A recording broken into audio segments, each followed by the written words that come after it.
Buongiorno, buongiorno e bentrovati alla nuova puntata di Sveglia Trieste. Come sempre la rassegna stampa, la situazione della viabilità, le previsioni del tempo e gli ospiti a cui potrete rivolgere le vostre domande. A partire dalle 8 avremo con noi l'assessore comunale alla cultura Giorgio Rossi, del Comune di Trieste ovviamente, e poi invece dalle 9:10 spazio allo sport con Roberto Urizio, giornalista di City Sport. Andiamo a vedere subito la prima pagina del quotidiano Il Piccolo. Così mi ha drogata, io mi fidavo di lei. Parla una delle donne narcotizzate e derubate. Il GIP Podmenic resta in cella. Erika Podmenic resta in carcere, c'è il pericolo che uccida di nuovo. Questa è la misura cautelare decisa dal GIP. La donna di 58 anni accusata di aver accoltellato a morte Isabella Tregnaghi, 89 anni, nella sua abitazione di Via delle Beccherie a Trieste. La difesa aveva chiesto i domiciliari con l'uso del braccialetto elettronico. Intanto una delle donne in precedenza narcotizzate e derubate dalla Podmenic racconta: mi ha drogato col sonnifero, io mi fidavo. E poi l'allarme truffa agli anziani, 10 tentativi in una settimana a Trieste. Subito sotto la testata, maturità dietro front sulle regole, studenti ammessi anche con un 5, CGIL, migliaia in piazza a Trieste per la difesa della sanità pubblica.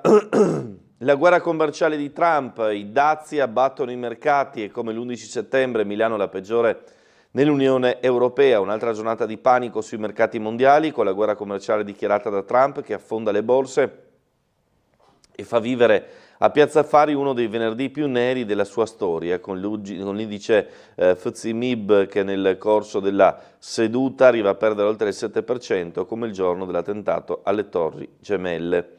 Il premio Nobel a Padova, Krugman, una follia nata in 2 ore. Crazy, il Liberation Day di Donald Trump dimostra che il nostro presidente è diventato completamente pazzo. Paul Krugman, premio Nobel dell'economia nel 2008 per le sue teorie neo-keynesiane sul commercio e le barriere protezionistiche, non ha dubbi.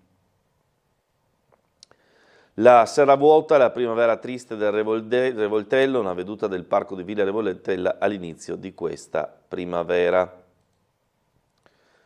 Venerdì nero per le borse mondiali, come detto Milano è la peggiore, chiude a meno 6,5%, l'Europa brucia 819 miliardi. Powell intravede danni più gravi del previsto, ma per il presidente americano è l'ora di arricchirsi. È possibile che i dazi possano avere un impatto persistente sull'inflazione, ma sui tassi non avremo fretta. E la Cina risponde a Trump, dazi al 34% sul Made in USA, misura in vigore dal 10 di aprile. Pechino ricorre anche al WTO contro il tycoon, il Vietnam vicino a un'intesa con la Casa Bianca e Nike schizza a Wall Street. Chiaramente molte delle produzioni, per esempio delle scarpe sportive, arrivano proprio da quei paesi. La Cina se l'è giocata male, si è fatta prendere dal panico, dice il presidente Trump, è l'unica cosa che non possono permettersi di fare. La Premier Meloni, l'impatto si può affrontare, la Banca d'Italia taglia le stime sul PIL. La Presidente del Consiglio invita ad evitare gli allarmismi, convocati per la prossima settimana ministri e categoria.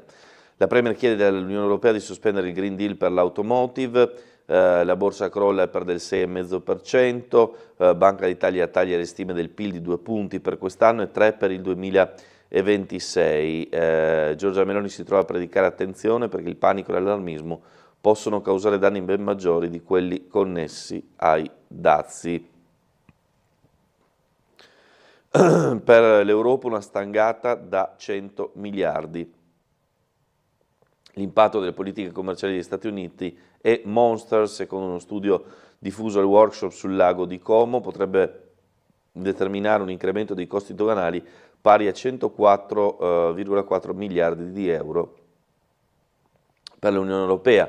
Germania e Italia sarebbero particolarmente colpite con più 34 e più 14 miliardi di euro rispettivamente. Non è ancora sui radar un viaggio a Washington di Meloni, che invece all'UE chiede di rimuovere quei dazi che si è autoimposta, usando un'espressione di cui recentemente ha fatto ricorso anche Mario Draghi, a partire dalla necessità di sospendere le norme sul Green Deal in tema di automotive.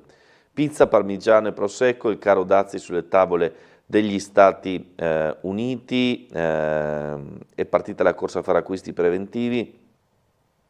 Prima dei temuti aumenti, gli americani si stanno precipitando nei negozi per comprare i prodotti di importazione più comuni o più amati, dai televisori alla salsa di soia, dagli indumenti alla birra irlandese. Nella lista c'è anche tanto made in Italy, cibo e vino, dal parmigiano al prosecco, dalla pasta alla passata di pomodoro, come conferma un giro negli Italian Store di New York. Krugman, follia di Trump, dazi decisi in solo 2 ore, premio Nobel per l'economia nel 2008, ieri pomeriggio a Padova per una lezione all'università, nessun motivo per coltivare ottimismo, il governo italiano non riuscirà ad aprire una trattativa. Crazy, l'abbiamo già detto prima la sua definizione, pazzo, o meglio il nostro Presidente è diventato completamente pazzo perché sta distruggendo il mercato internazionale di libero scambio costruito negli ultimi 90 anni. Siamo di fronte a una politica distruttiva e impopolare che farà aumentare l'inflazione, ma Trump non vuole cambiare idea, spiega il premio Nobel. Siamo di fronte a una politica disruttiva che farà aumentare l'inflazione. Renzi, autonomia e sovranismo sono l'opposto, la Lega sbaglia, il senatore in Veneto per la presentazione del suo ultimo libro L'influencer, Meloni brava a comunicare ma non governa. La domanda chiaramente sui dazi, sono una sciagura per la nostra economia, resto sconcertato quando sento Matteo Salvini definirli un'opportunità, il sovranismo fa male all'Italia, le imprese del nord-est servono ponti, non muri, noi abbiamo fatto industria 4.0 con il Job Act, la destra sovranista invece applaude e chi colpisce il Made in Italy. Via libera al decreto sicurezza, Meloni assicura, nessun blitz, accolti i rilievi del Colle su detenute incinte e carte telefoniche per gli irregolari, per le opposizioni di populismo, il Movimento 5 Stelle grida vergogna, Autonomia Verde e Sinistra parla di golpe.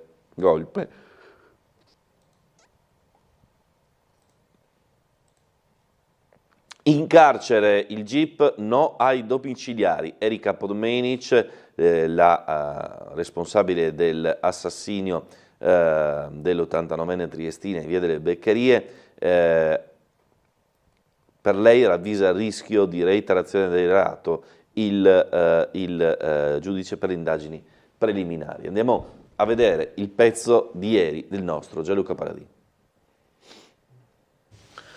Un tè al sedativo per addormentare l'amica anziana e derubarla. È il 17 marzo. Ancora prima, il 24 febbraio, un caffè latte al sedativo. Stesso schema, addormentare la vittima e sottrarle le chiavi di casa.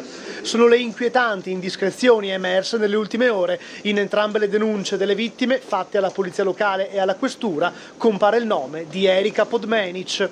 Come anticipato dalla nostra emittente, la 58enne accusata dell'omicidio di Isabella Tregnaghi, l'89enne trovata senza vita con la gola tagliata nel proprio appartamento di via delle Beccherie lo scorso lunedì pomeriggio, era già attenzionata dalle forze dell'ordine per almeno 2 casi sospetti. Il più recente, quello del 17 marzo, quando una donna di 76 anni si era cappottata nell'area boschiva di Conconello per quello che inizialmente pareva un malore. Prima del fatto, secondo quanto preso, l'anziana, ex collega di lavoro della Podmenic, era andata proprio a casa della 58enne in via della Cereria. Appena entrata, sul tavolo era già pronta una tazza di tè. La 76enne l'ha bevuto mentre chiacchierava con l'ex collega. La bevanda presentava un sapore particolarmente amaro. Poi la donna si sarebbe sentita male. Uscita dall'abitazione della Podmenic, si è messa al volante della Fiat Panda gialla per tornare a casa. Poi l'incidente. Al risveglio la malcapitata non ricordava nulla, ma non aveva più il cellulare e l'orologio. Non essendo stato effettuato un esame specifico, non è stato possibile appurare la presenza di un qualche farmaco nel sangue della donna. Il giorno stesso del cappottamento, però, la figlia dell'anziana sarebbe stata contattata da Erika Podmenic, che avrebbe chiesto con insistenza informazioni sullo stato di salute della 76enne. È dopo quella telefonata che madre e figlia si sono insospettite e hanno presentato la denuncia. Il caso precedente, quello di Servola, una signora anziana si sarebbe vista con Erika su invito di quest'ultima in un noto locale del Rione per bere un caffè latte. Anche in questo caso la malcapitata avrebbe lamentato un sapore della bevanda molto amaro, si è sentita male e ha deciso di visitare la farmacia che sorge a fianco del bar. poco dopo il buio totale. La donna si è risvegliata nella propria auto con le chiavi di casa in mano. Al rientro nell'appartamento mancavano dei gioielli e dalle analisi del sangue effettuate emergeva la presenza di un farmaco, il triazolam a base benzodiazepine, un potente sedativo che la donna non aveva mai assunto volontariamente. Erika Podmenic ha narcotizzato le 2 donne per derubarle? Gli investigatori stanno cercando di far luce sui 2 casi, ma rimangono punti di domanda anche sul delitto di Via delle Beccherie. La presunta assassina ha comprato il coltello poco prima del delitto? È un'ipotesi investigativa. Se venisse confermata si tratterebbe di omicidio premeditato. Un'immagine delle telecamere interne all'appartamento mostrerebbero la 58enne con addosso dei guanti impugnare un coltello. Intanto, dopo l'udienza di ieri davanti al GIP Marco Casavecchia, è arrivata la conferma che la 58enne di Via della Cereria rimane in carcere. Tale misura cautelare è considerata la più idonea per contenere il rischio di reiterazione del reato. E proprio sul caso di Servola parla il quotidiano Il Piccolo, una delle 2 donne narcotizzate, mi ha drogata e rapinata usando un sonnifero, poi in coma per 36 ore. L'amicizia nata durante il lavoro al CUP, l'incontro al bar, il malore, l'ospedale, prima dei soccorsi, il furto dell'orologio. Mi ha drogata con un sonnifero nel caffè latte, ho fatto 1 giorno e mezzo di coma. Quando mi sono svegliata l'ho pure ringraziata 1000 volte perché aveva chiamato i soccorsi, era la mia salvatrice, finché ho scoperto che quell'inspiegabile malore era opera sua. Monica, nome di fantasia per tutelare la signora, è una delle persone appunto drogate e derubate. 60 anni, abita a Servola ed è stata una collega al CUP del Maggiore e della stessa Podmenic. L'ho conosciuta quando lavoravo in una profumeria, ci siamo ritrovati tempo dopo al CUP, ci siamo licenziati dalla cooperativa che lavorava appunto al Maggiore e poi naturalmente la fiducia di quel momento insieme e poi insomma quello che è stato preparato per l'agguato alla donna a scopo di furto ovviamente. Il triazolam nel sangue, la benzodiazepina usata per stordire le sue prede, lo psicofarmaco per l'insonnia causa amnesia. Ecco il perché appunto le donne poi chiaramente tendevano nemmeno a ricordare quanto fosse successo. Maturità, dietro front sulle regole, scusatemi, eccomi qua. Dopo l'allarme dei presidi il Ministero corre ai ripari, si potrà essere ammessi con voti sotto il 6, l'ordinanza inviata lunedì negava la possibilità di accedere all'esame con un'insufficienza. Conterà anche il giudizio in condotta, con il 5 scatta la bocciatura, con la sufficienza c'è il test in cittadinanza. L'anno scolastico inizierà l'11 settembre, la Giunta regionale approva il calendario, via libera dell'esecutivo alle date, ultima campanella il 9 giugno 2026, garantita la flessibilità agli istituti, previsti 205 giorni di lezione. I migliaia a Trieste in piazza per la sanità pubblica, la CGIL Salute e Diritto Universale, il corteo a Trieste denuncia un sistema distrutto, liste d'attesa sfibranti, assenza di medici di base e consultori dimezzati. Andiamo appunto a vedere il servizio del nostro Bernardo Gulotta. È numerosa oggi pomeriggio la manifestazione indetta dalla CGIL e dai comitati in difesa della sanità pubblica del Friuli Venezia Giulia. La protesta è da ricercare nelle liste d'attesa, nella carenza di medici di famiglia, nella fuga del personale sanitario che si trova in grave sofferenza, ma anche nella riduzione del numero dei consultori. È un servizio sociale che secondo la CGIL è sempre più trascurato. Noi siamo qui per il diritto alla salute. Il diritto alla salute è un concetto un po' più ampio e chiaramente noi siamo qui per difendere il servizio sanitario regionale pubblico, che è quello che può garantire questo diritto. Lo può garantire a chi è povero, a chi non riesce ad accedere ai servizi territoriali. Lo facciamo perché noi pensiamo che se è un diritto di tutti o lo è davvero per tutti, altrimenti non lo è. Si sono contate oltre 2000 persone oggi pomeriggio alla manifestazione che ha sfilato da Largo Barriera per chiudersi in piazza Oberdan. Bandiere della CGIL da tutta la regione, così come quelle dei partiti politici di centrosinistra, hanno appoggiato i cori e il suono dei fischietti che servivano simbolicamente a far sentire la propria voce alla giunta regionale. Oggi ci sono tantissime persone in piazza che testimoniano che la crisi della sanità pubblica in Friuli Venezia Giulia e a Trieste è una dura realtà. È da tempo che lo denunciamo dentro e fuori le istituzioni, dicendo che Fedriga e Riccardi devono prendere atto di questa situazione problematica e non continuare a negarla. Noi chiediamo risposte per i cittadini, servizi che siano funzionanti. Noi ci misuriamo con una privatizzazione sempre più spinta della sanità e della salute, e questo significa perdere il diritto alla salute delle persone. Noi ci stiamo abituando con il confondere la salute con la prestazione, invece noi vogliamo che il diritto alla salute delle persone, il diritto delle persone a una loro presa in carico dei loro bisogni venga messo al primo posto. Allora andiamo a sentire anche le parole dell'assessore Riccardo Riccardi proprio sulla manifestazione. No, ma io penso che il sindacato legittimamente esprime le proprie opinioni. Sarei molto più interessato a un sindacato che invece di lamentare problemi avanzasse anche qualche ipotesi di soluzione sostenibile.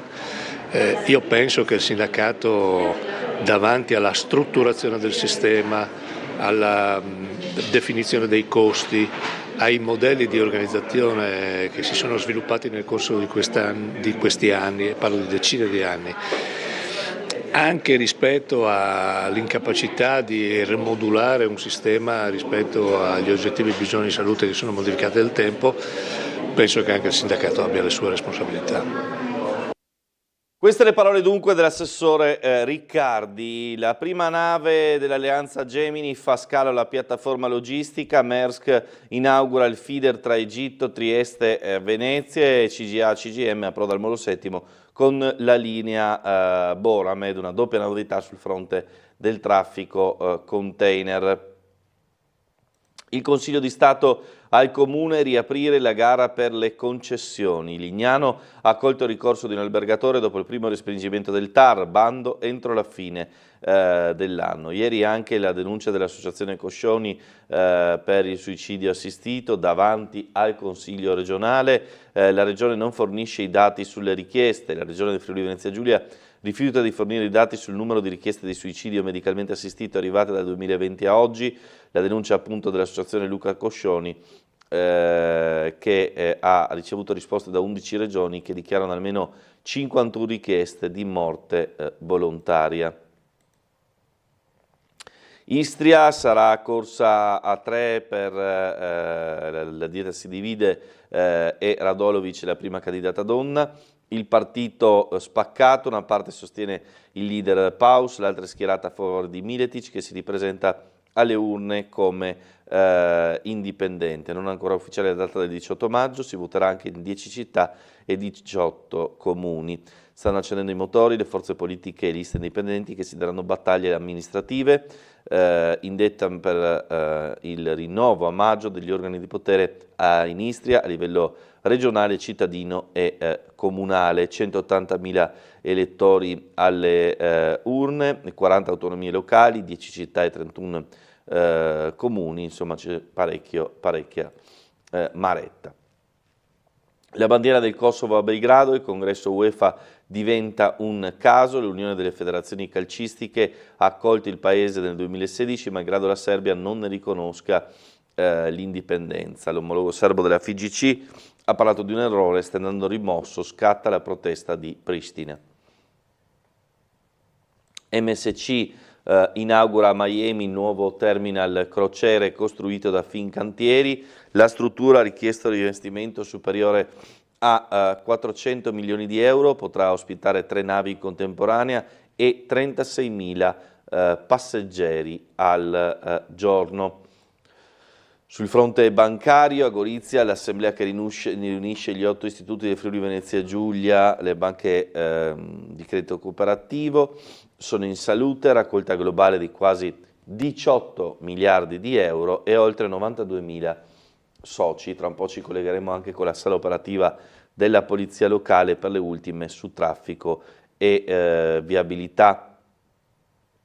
Andiamo anche alle pagine di cronaca di casa nostra, via le zone rosse, reati mutati, più estorsioni risse, comunque il provvedimento non va più avanti. Questo a fronte però anche di una serie di reati avvenuti comunque e di una serie di perplessità da parte dei cittadini, nonché degli agenti immobiliari.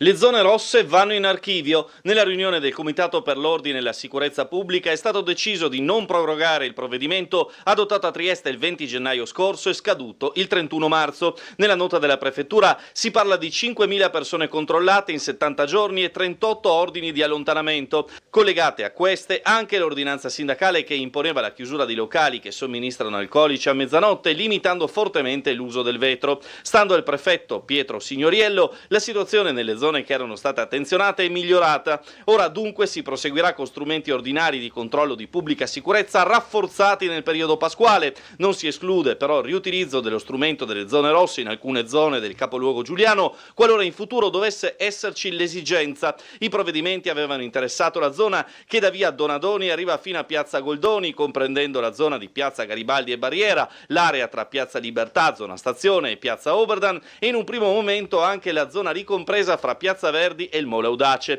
Stando a quanto recepito sul campo dalla nostra emittente, però, alcuni elementi critici sono stati comunque evidenziati, in primis il stazionamento fisso degli agenti o dei militari e l'impossibilità invece di spostarsi a random in quel territorio, rendendo così più efficace il presidio. Secondariamente il verificarsi di gravi episodi proprio ai margini o all'interno delle zone rosse stesse, vedi l'emblematico scippo a un'anziana, il grave accoltellamento nei pressi di via Pascoli ed alcune risse notturne, segnalato inoltre ripetutamente dagli agenti immobiliari che operano sul territorio il deprezzamento, anzi la quasi totale invendibilità in questo periodo degli appartamenti dislocati nelle zone rosse.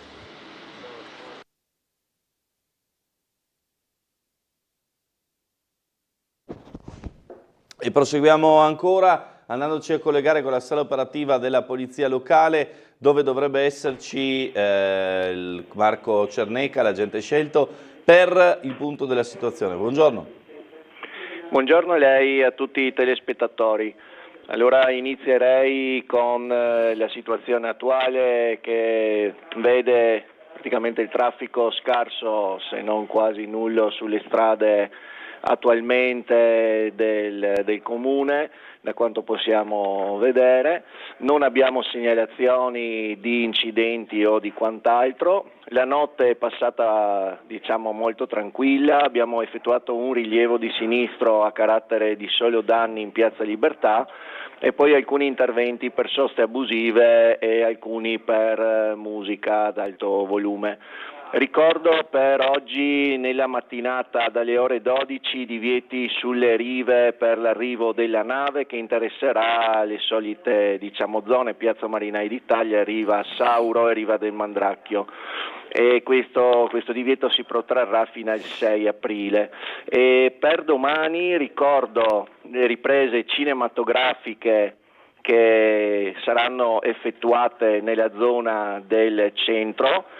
Segnalo in particolare la presenza di segnali di divieto di sosta e fermata in vigore dalle 20 di oggi fino alle 20 di domani sera nelle zone di Largo Riborgo sugli stalli motorini lato dell'edicola, poi in via Teatro Romano dal Park San Giusto a Largo Riborgo, in via dell'Orologio e in via Diaz da via Boccardi e via Veneziana Amboilati. Sempre domani ricordo che è previsto il Giro di San Giacomo, una competizione sportiva che interesserà la zona di San Giacomo e Servola. I divieti saranno posti dei divieti nelle zone di via della Concordia e Industria e via Fianona Santa Maria Maddalena, questi per agevolare il passaggio della linea 1 che effettuerà un cambiamento di percorso. E la gara dovrebbe iniziare alle 9:30, le nostre pattuglie saranno già sul posto alle 7:30 per eventuali sgomberi o rimozioni nelle zone ove vigono i divieti. Quindi ricordarsi che domani a San Giacomo tra le ore 9 e le ore 11 ci potrebbero essere degli eventuali rallentamenti. Altre cose per oggi e anche per domenica non avrei da ricordarvi, per cui vi ripasserei la linea. Bene, allora io direi che ci possiamo fermare per quanto riguarda la pubblicità, poi torniamo con il resto della rassegna stampa, con i nostri servizi e poi con gli ospiti dalle 8.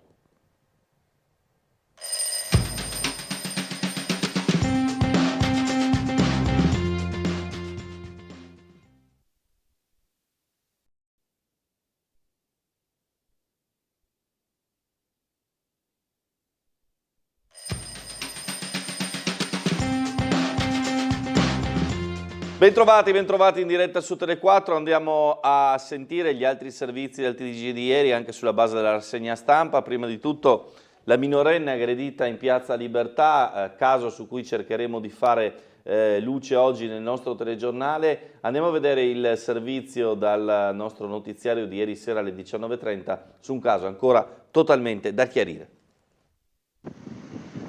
Una minorenne italiana residente a Trieste è stata aggredita alle 13:30 in Piazza Libertà. La giovane, che ha subito la violenza, non è ancora chiaro se a sfondo sessuale o a scopo di rapina, ha tempestivamente allertato il 112, permettendo il rapido intervento delle forze dell'ordine. La squadra volante, giunta sul posto in breve con 2 pattuglie, è riuscita ad individuare sul posto l'autore dell'aggressione. Si tratta di un giovane tunisino senza fissa dimora con alcuni precedenti penali alle spalle, in sostanza già noto alle forze dell'ordine per episodi di violenza. L'uomo è stato arrestato e condotto al carcere del Coroneo in attesa di convalida del fermo. La giovane invece è stata sentita lungamente in questura per chiarire l'esatta dinamica dei fatti, mentre sono state reperite a fini di indagine anche le immagini delle telecamere di sorveglianza piazzate nel piazzale che si affaccia sulla stazione centrale. Purtroppo teatro ripetuto negli ultimi anni di violenze, accoltellamenti, risse e spaccio di droga. Allora oggi vedremo di appurare quello che è successo in Piazza Libertà, anche perché pare che la giovane minorenne passasse di lì, stesse passeggiando ed è stata aggredita, poi ha passato il pomeriggio a spiegare i fatti in questura. Altre 10 tentate truffe agli anziani, una derubata riesce a dare l'allarme, consegnato l'oro il vicolo dell'ospedale militare, la donna smaschera il ladro che si disfa del bottino. Anche qui abbiamo il servizio sul caso specifico, ma il tema ovviamente è la recrudescenza del fenomeno, il numero di reati analoghi che chiaramente preoccupano la popolazione. Ancora un raggiro, ancora una persona anziana nel mirino, ancora un bottino considerevole in oro e gioielli. Stavolta però al truffatore è andata male grazie al pronto intervento dei passanti che lo hanno bloccato. È successo in vicolo ospedale militare a Trieste. L'uomo, che indossava jeans, maglione grigio e una giacca scura, si era presentato ieri alla porta di un'anziana residente al civico 37 della via. La donna, precedentemente contattata al telefono con le tecniche ormai note, era pronta a consegnare il bottino da circa 30.000 euro in preziosi. L'intervento di alcuni passanti che hanno assistito alla scena ha consigliato l'uomo a lasciare i gioielli sul posto e a darsela a gambe mentre veniva contattata la polizia. L'identikit tracciato dalla potenziale vittima e dai testimoni ha messo in moto l'indagine della squadra volante, ormai impegnata quasi giornalmente in episodi come questo. E, vale la pena di ribadire, in caso di telefonate o persone sospette, chiamate subito il 112 per evitare di finire nella rete dei truffatori.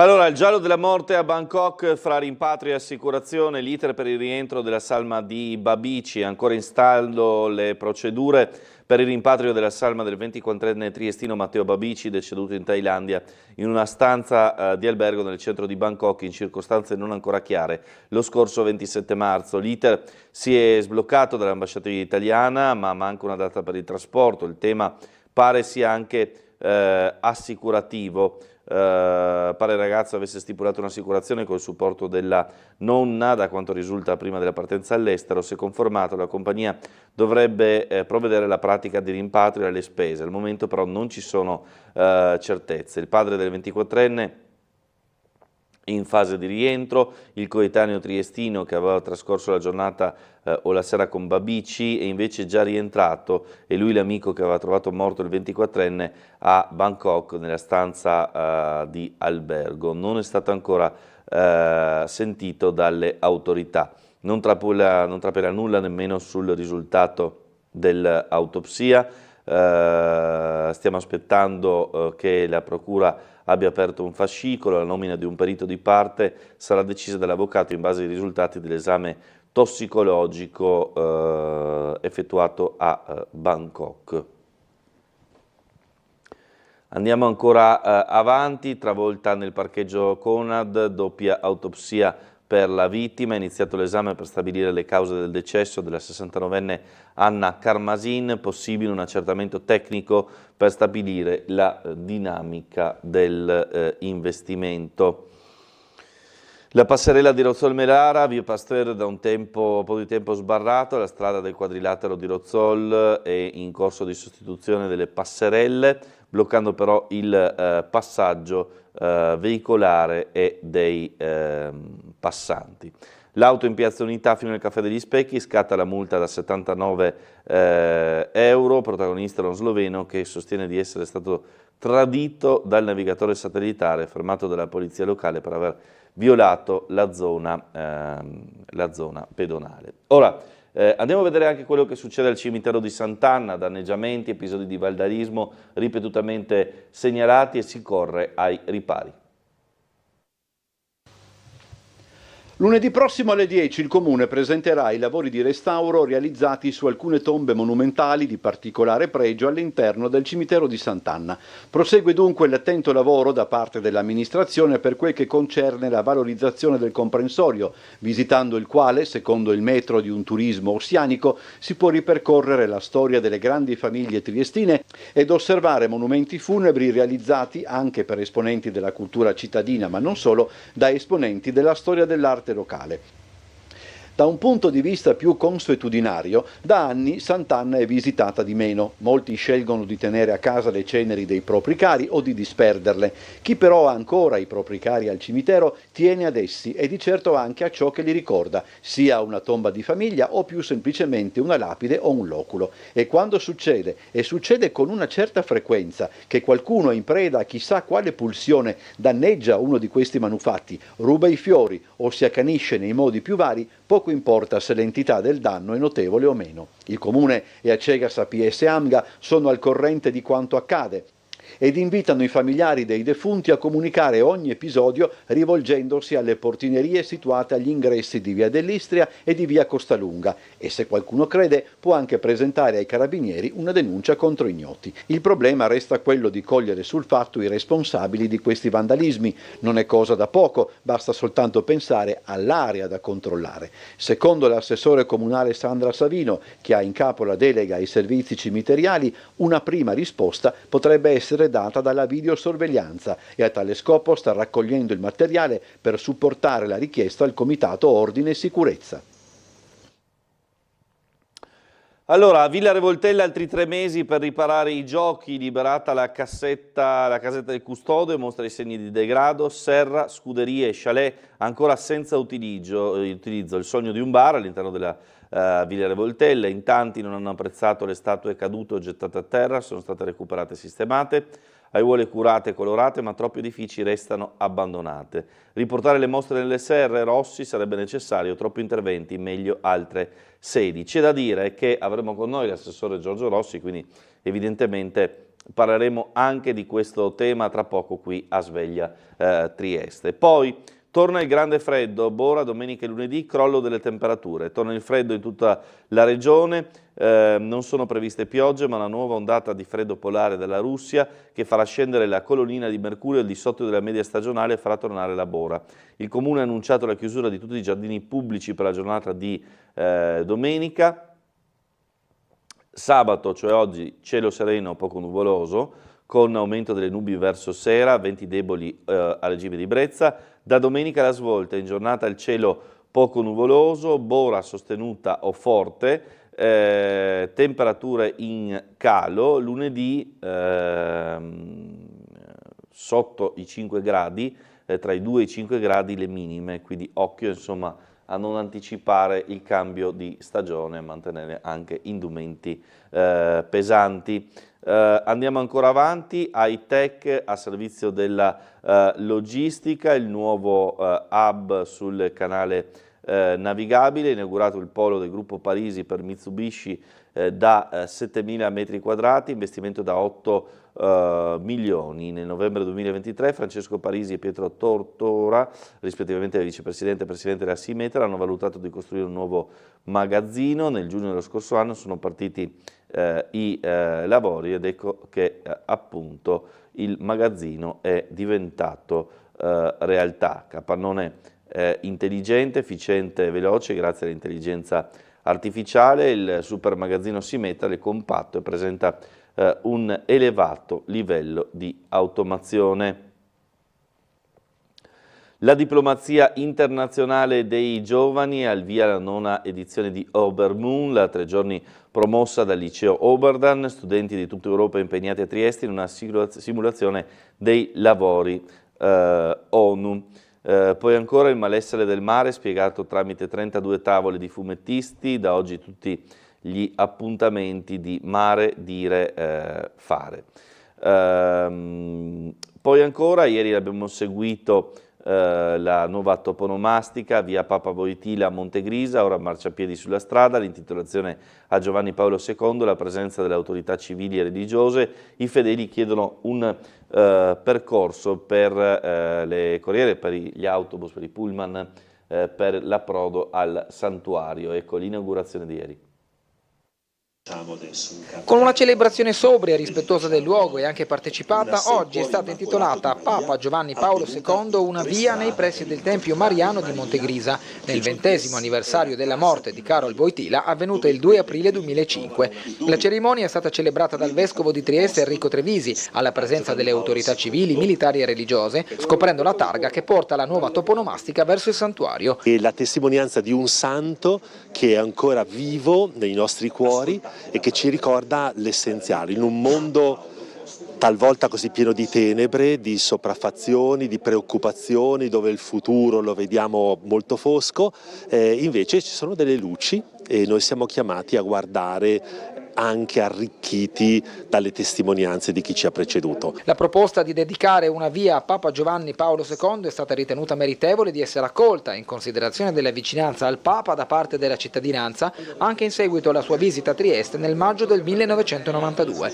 L'iter burocratico è partito nel 2005 ed è stato poi rilanciato nel 2018 dal gruppo consigliare di Forza Italia. Sono estremamente contento di aver rappresentato in questa occasione il sindaco e l'assessore Savino, che naturalmente ha concluso questo percorso di iter burocratico ma anche di profondo valore di significato del cuore, della nostra anima, e quindi chiunque percorrerà questo tratto di strada ovviamente farà anche un'immersione di riflessione su quanto disse Giovanni Paolo II anche in questo contesto, quindi Trieste sia patria anche di dialogo. Ricordo anche il consigliere Marini, il consigliere Porro che hanno sottoscritto la mozione, avere un suo ricordo seppure con una targa, e devo ringraziare anche l'assessore Savino che da ultimo ha completato questo percorso, è un qualcosa di importante, soprattutto in un luogo così simbolico per noi, per i cattolici, ma anche per chi non è cattolico.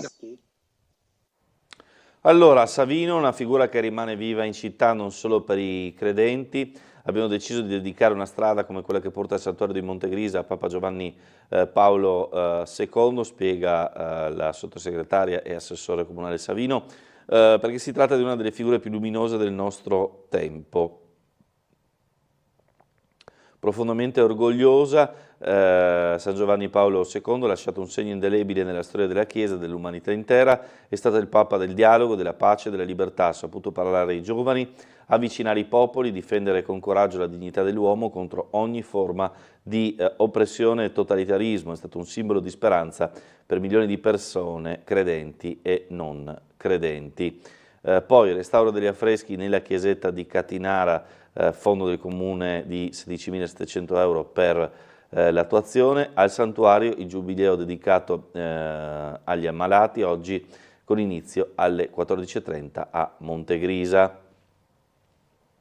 Rientriamo un attimo in studio per parlare anche del convegno che si è svolto ieri all'Eneac Hotel di Trieste, dedicato alle patologie renali e a promuovere la vaccinazione anche in questo particolare ambito. La patologia renale, il rischio infettivo e la spinta degli esperti alla prevenzione vaccinale. Questi temi al centro del congresso organizzato da Asugi all'NH Hotel di Trieste, con l'obiettivo, anche in campo nefrotico, di mettere al centro dell'approccio medico la presa in carico multidisciplinare del paziente. Un convegno molto importante perché punta l'attenzione su quello che possiamo fare per i nostri pazienti, per le persone che sono affette da malattia renale, al di là di guardare solo la funzione renale. Riuscire a ridurre la quota di infezioni in questi pazienti significa ridurre la possibilità che la malattia renale cronica peggiori, ridurre il rischio di ospedalizzazione, ridurre anche gli eventi cardiovascolari tra questi soggetti, con vaccini che sono vaccini ormai diffusi e che sui quali possiamo appoggiarci, ad esempio per il meningococco, lo pneumococco, l'influenza, ma anche quello che più recentemente è lo zoster oppure l'HPV. Qui abbiamo tentato un'operazione diversa, che è quello di associare un'attività di prevenzione vaccinale in soggetti fragili come sono i nefropatici, che sono persone immunodepresse che a rischio di infezione possono veramente mettere in pericolo la propria vita. Quindi associare, integrare l'ospedale con un territorio della prevenzione, vogliamo dare un segnale forte sulla necessità di aderire a questi piani vaccinali. La malattia renale cronica colpisce circa il 10% della popolazione e appare particolarmente vulnerabile a complicazioni infettive, da qui l'urgenza delle vaccinazioni. Il convegno è stato pensato dopo aver realizzato e strutturato una collaborazione tra la struttura complessa di nefrologia e dialisi Giuliana e il Dipartimento di Prevenzione, creando un ambulatorio vaccinale all'interno della struttura ospedaliera. Inserito all'interno della struttura di nefrologia dell'ospedale Maggiore, ha permesso di passare da circa 500 vaccinati l'anno nel passato a oltre 1700 nel 2024. Bene, spostiamoci ora invece a Gorizia per andare a vedere un'altra presentazione di un'importante iniziativa collegata a Gorizia, Dove Gorizia 2025, ovvero il Festival della Lingua Italiana Treccani. Lo sentiamo.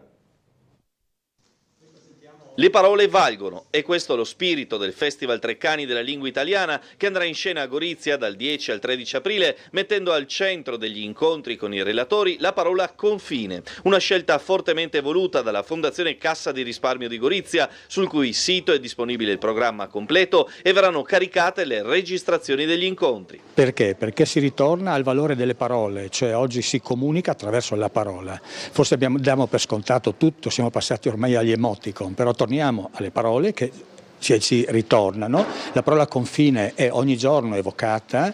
Ecco, la Fondazione Treccani ci aiuterà ad approfondirla contestualizzandola, ma per far cosa di questa parola?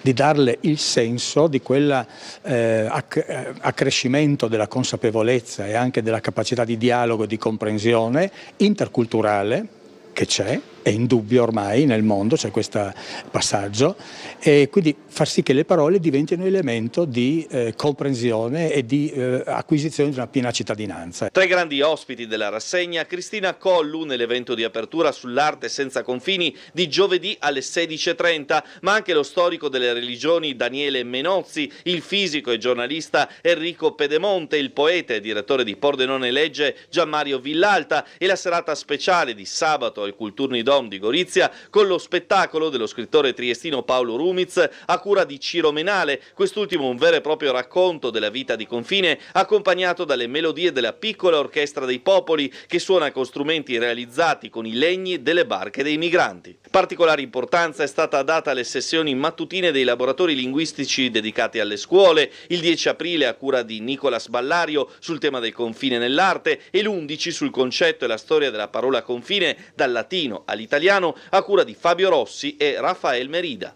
Saranno delle mattinate laboratoriali che prevederanno l'approfondimento dell'uso della parola. In questo caso naturalmente la parola è confine, ma visto in tanti contesti, partendo dall'arte, passando per la grammatica, ma anche per la storia, la geografia di questa parola, perché per dare agli strumenti, ai ragazzi degli strumenti per poter capire come è importante e fondamentale l'uso del linguaggio.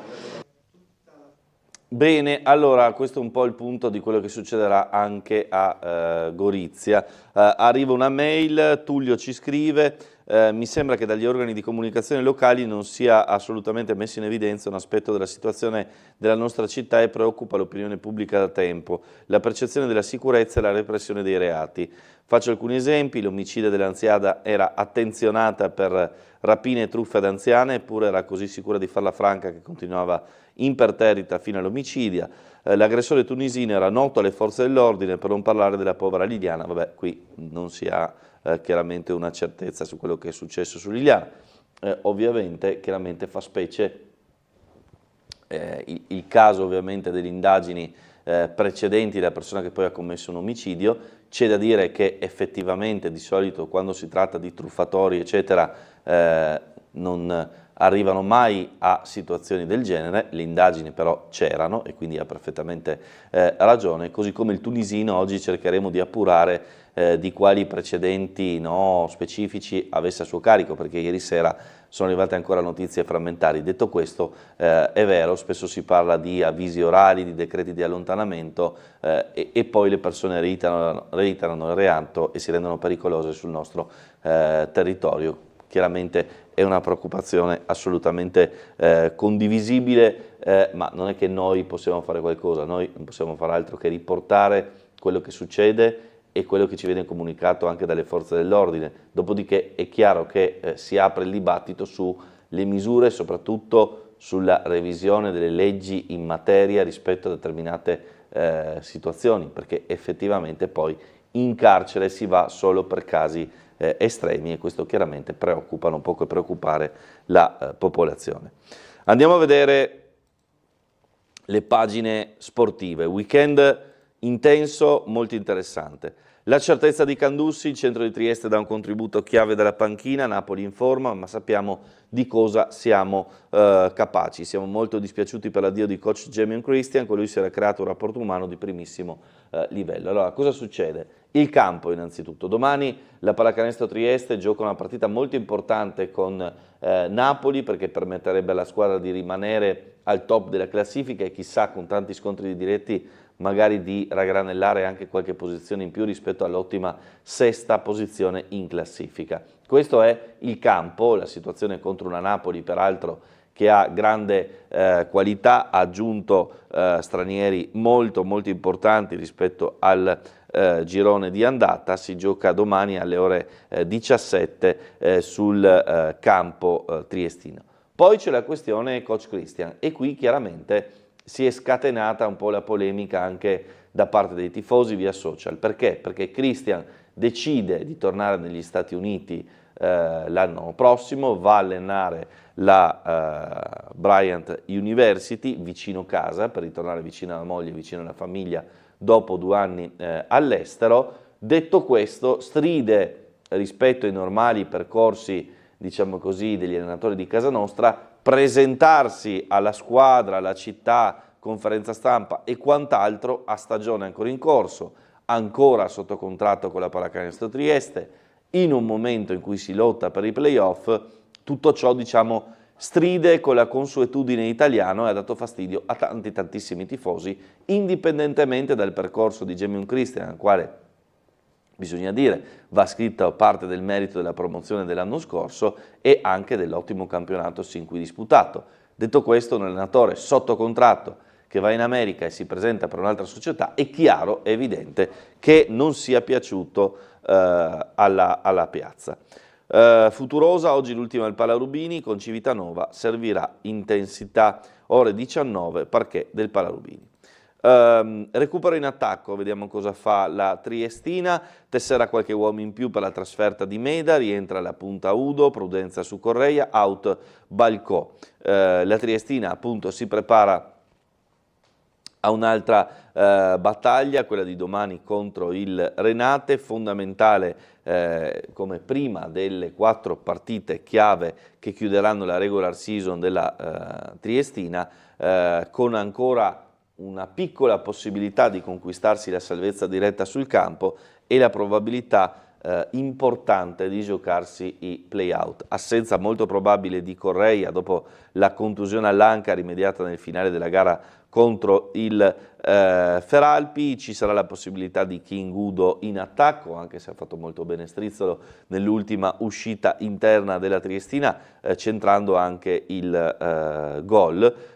Prudenza su Correia, appunto, dice il quotidiano, ma dal mio modo di vedere sarà molto difficile che giochi, out Balcò. Detto questo, bisogna dire che poi la Triestina avrà due impegni tostissimi, perché giocherà a Rocco con il Padova, che è ancora in lotta con il Vicenza per la promozione in Serie B, e poi giocherà a Vicenza, partita che sarà trasmessa in diretta dalla nostra emittente da Tele4, e due gare con le due squadre al vertice, ancora in lotta con la Triestina che deve salvarsi, quindi molto molto molto complicato.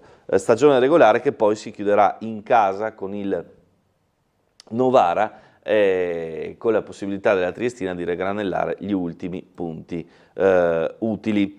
Anticipi nella zona calda dell'Umezzane a Salò e della Pergolettese con la Virtus, distanti 6 punti, ma che potenzialmente sono ancora raggiungibili per la Triestina. Naturalmente la speranza è che anche i risultati di altre gare vadano ad aiutare la Triestina. Playout al via il 10 maggio, sabato 17 la gara di ritorno, vedremo appunto se la Triestina sarà interessata, diciamo così, alla materia. Poi il grande appuntamento sportivo di questo weekend, il sogno europeo. Oggi alle 20:30 ad Amsterdam la finale di ritorno di Eurocup, coach Zizza, batteremo il De Zan e alzeremo la Coppa. I 32 minuti di gioco più importanti della storia triestina della pallanuoto alle porte, 20:30, piscina di Amsterdam, Eurocup femminile, la finale, la pallanuoto Trieste riparte dal -1 perché ha perso in casa di un solo gol. Ovviamente ci sarà la possibilità di alzare il primo trofeo internazionale del mondo della pallanuoto triestino. In bocca al lupo fortissimo ovviamente alle Orchette. Intanto per quanto riguarda i maschi, Trieste prevale alla distanza, Ortigia KO con una super ripresa, Trieste 15, Ortigia 10. Tra i marcatori triestini, 2 gol di Podgornik, 3 di Manzi, 2 di Mezzarobba, 4 di Draskovic, 1 di Kujacic, una vittoria molto molto importante per mantenere Trieste nell'alveo dei primi 4 posti. Infatti la Prorecco è prima, il Brescia seconda, Savona 63 terza, Trieste quarta. Allora, io vi lascerei alla pubblicità, ci ritroviamo tra poco con l'assessore comunale alla cultura Giorgio Rossi.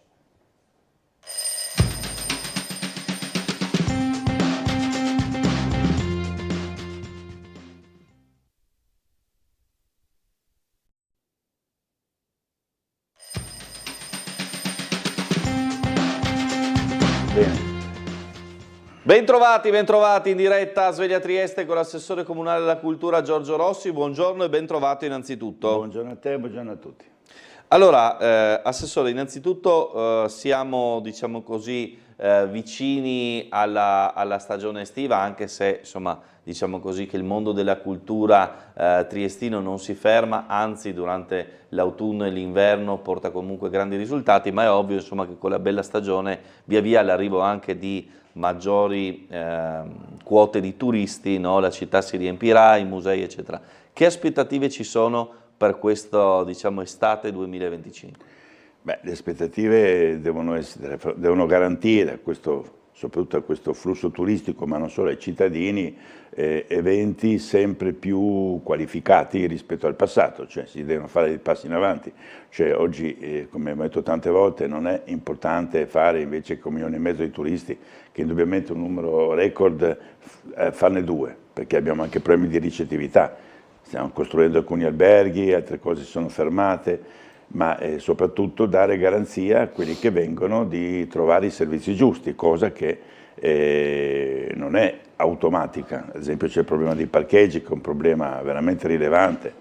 adesso stiamo lavorando con il collega Babuder riguardo alla segnaletica, cioè ci sono tanti problemi ancora in città da affrontare, però ciò non toglie che il nostro programma va avanti, un programma, come hai detto tu, a 365 giorni all'anno, perché la nostra fortuna è stata quella nell'arco degli anni di costruire e di contestualizzare gli eventi anche in quelle che erano le cosiddette stagioni morte. Vedete poi che l'alza di flusso turistico c'è a livello giovanile, quindi moltissime anche scuole vengono a visitare, in particolare la Risiera, la Foiba di Basovizza, e quindi siamo preparati. Trieste estate è alle porte, l'abbiamo ormai definita in tutto il suo programma. Ci saranno 300 e più eventi in tutte le parti della città, a cominciare da Castello di San Giusto, dove farà la parte del Leone il Teatro Verdi, che presenterà alcune cose, tra cui un'opera importante. Ci saranno poi eventi di cantanti cosiddetti famosi che vanno per la grande. Robbie Williams è una cosa a parte, con il concerto si farà allo Stadio Rocco, ma è inutile annunciarlo. Mentre ci saranno molti eventi, ad esempio al Museo Sartorio. Il Museo Sartorio ha cominciato a rifiorire, l'attività soprattutto esterna nel giardino che abbiamo sistemato comprenderà un'ottantina di eventi, prevalentemente teatrali. C'è una forte partecipazione anche dei teatri triestini, che poi non sono teatri minori, ma certamente non sono il Verdi e il Rossetti. E ci saranno al Museo Winkelmann altre rappresentazioni importanti, non solo quelle legate all'archeologia come gli altri anni, ma anche cose nuove, concerti. E poi abbiamo soprattutto Piazza Verdi, che è il cuore della città, dove indubbiamente la presenza di 2-3 mila persone ogni giorno che facciamo qualche evento è fondamentale. Non abbiamo trascurato le periferie, in quanto abbiamo allargato l'offerta soprattutto anche alle zone carsiche, alle zone dell'altipiano, perché hanno già dato una bella risposta l'altro anno, quest'anno abbiamo rafforzato con eventi che vanno da Santa Croce a Basovizza, eccetera. Quindi oggi c'è una rete completa di offerta sia per i turisti, sia per quelli che sono in città, che sono amanti appunto del centro, della movida, ma anche e soprattutto quelli che dalla periferia magari non si muovono perché o sono anziani o non ce la fanno a venire in città per vedere delle cose. Quindi un programma nutritissimo che è certamente il cuore del 2025. Certo. Ma per questo poi stiamo anche lavorando a lunga scadenza, perché dopo gli interventi edilizi che stiamo facendo, magari dopo ne parliamo, nei contenitori museali, in settembre-ottobre partiranno alcune mostre che io mi auguro di fare in contesti certamente più qualificati, tipo il Museo del Voltella, in cui stiamo facendo un grande investimento economico. Certo. Poi ne parliamo via via anche dei musei, delle future gestioni, dei pensieri che ci sono attorno a questo. Sentiamo la telefonata, pronto? Buongiorno. Prego. Mi dispiace del suo ospite, ma non ha niente a che fare con la cultura, quello che sto dicendo, ma interessa molto la Triestina Calcio. Ecco, dato che abbiamo ricevuto una penalizzazione no, di 4-5 punti, no? Ecco, e ci ha rovinato il lavoro che stava facendo il nostro tecnico, no? Vorrei dire, ma come? Il caso Osimhen del Napoli, con il signor De Laurentiis, no? Che la federazione ha chiuso il fascicolo e ci sarebbe in arrivo una penalizzazione, la fanno partire dal prossimo campionato. Ma cos'è, un peso e due misure? Perché si chiama De Laurentiis? Ma che schifo! Ma non c'entra niente le due cose, mi perdoni, lì si tratta di una questione di mercato accertata, è una cosa, qui si tratta di mancati pagamenti sulla quota, diciamo, INPS e IVA, scusate, INPS e diciamo diritti d'immagine e quant'altro, collegato agli stipendi dei giocatori. Da regolamento, se non paghi la quota INPS e le tasse su quelli che sono gli stipendi dei giocatori, ti penalizzano. Succede alla Triestina, è successo alle altre squadre di Serie C, la Triestina non è sola, se va a vedere la decisione. Due sono state eliminate dal girone C. Due sono state addirittura eliminate dal girone C per reiterate situazioni analoghe, quindi da regolamento è così. Dopodiché è chiaro, siamo tutti arrabbiati perché con quantomeno gli ultimi 4 punti in più la squadra è praticamente salva, no? Signori miei, nel calcio come nella vita si raccoglie quello che si semina. oggi non posso pensare di parlare bene dei miei personali rapporti e penso anche quelli del sindaco con la Triestina. Sono stati accolti i cosiddetti americani in maniera estremamente favorevole, fiduciosa, e non hanno risposto alle aspettative, soprattutto da quello che sono il rispetto per le istituzioni, il rispetto. Quindi un grande dispiacere per i tifosi che non meritavano certamente molte cose, ma sono stati fatti errori a nastro. Primo, mandare via una persona che ha allenato bene e che era certamente una persona che conosceva l'ambiente, l'ha mandato via e non si sa perché non ci sono i motivi. Secondo, per la presenza di personaggi che non sono certamente all'altezza a livello dirigenziale. Noi ci lamentavamo della gestione, diciamo così, milanese, ma la gestione milanese è una gestione da Barcellona o Real Madrid rispetto a questi signori, no? Per cui purtroppo per i tifosi le lamentele sono giuste, l'attaccamento alla squadra è smisurato e quindi tanto di cappello, però ognuno raccoglie quello che semina. Mi dispiacerebbe che raccogliessimo la Serie D, perché sarebbe veramente una grande tragedia per la città. E quindi io mi auguro che alla fin fine veniamo miracolati da persone che sono all'altezza di quelle che sono le prospettive di questa città dal punto di vista sportivo. Ecco, nella pallacanestro siamo stati più fortunati, vero? Tu sei un grande esperto, sì. E quindi c'è tutto un altro ambiente, però da questo ambiente non ci si deve aspettare niente. Allora, purtroppo sono parole che ricalcano purtroppo quello che abbiamo vissuto quest'anno, e la speranza innanzitutto è salvare la categoria, perché quello è un po' chiaramente il patrimonio della città. Assessore, volevo portarla invece in Portovecchio, o meglio Portovivo, per parlare del futuro Museo del Mare, della futura gestione, perché ha un osservatore attento a chi passa per quelle zone vicino al centro congressi, eccetera, vede che il famoso futuro Mirador è in costruzione, cioè vede questa infrastruttura che sarà diciamo una sorta di belvedere con servizio di ristorazione sopra il magazzino che si sta costruendo, e quindi ci porta a chiederle insomma a che punto siamo e cosa troveremo in quella struttura e quando. Belle domande. Beh, domande a cui rispondo malvolentieri. L'operazione Museo del Mare in Portovecchio è un'operazione che nasce sotto grandi difficoltà, perché abbiamo un progetto dell'architetto Consegura. Io nella mia vita ho lavorato con molte cosiddette archistar, con le quali evidentemente i rapporti non sono semplici, perché non basta essere creativi, no? Bisogna soprattutto avere in testa delle tempistiche, la programmazione, la complessità di alcune grandi opere che si contestualizzano anche in aree che dal punto di vista geografico sono diverse dall'altra. Il Portovecchio è un'area critica, il Portovecchio è un'area in cui si è costruito questi grandi magazzini in epoche che vanno dalla fine del Novecento, dell'Ottocento all'inizio del Novecento, con tecnologie, con situazioni che sono molto particolari. Una di queste evidentemente che lì c'erano le vecchie saline, c'era una presenza di acqua, ci sono risorgive, ci sono torrenti che vengono giù dalle valli carsoline, c'è di tutto e di più, costruzione su pali e quant'altro, su piattaforme. Ecco, tutte queste cose evidentemente credo siano state in qualche modo tecnicamente sottovalutate.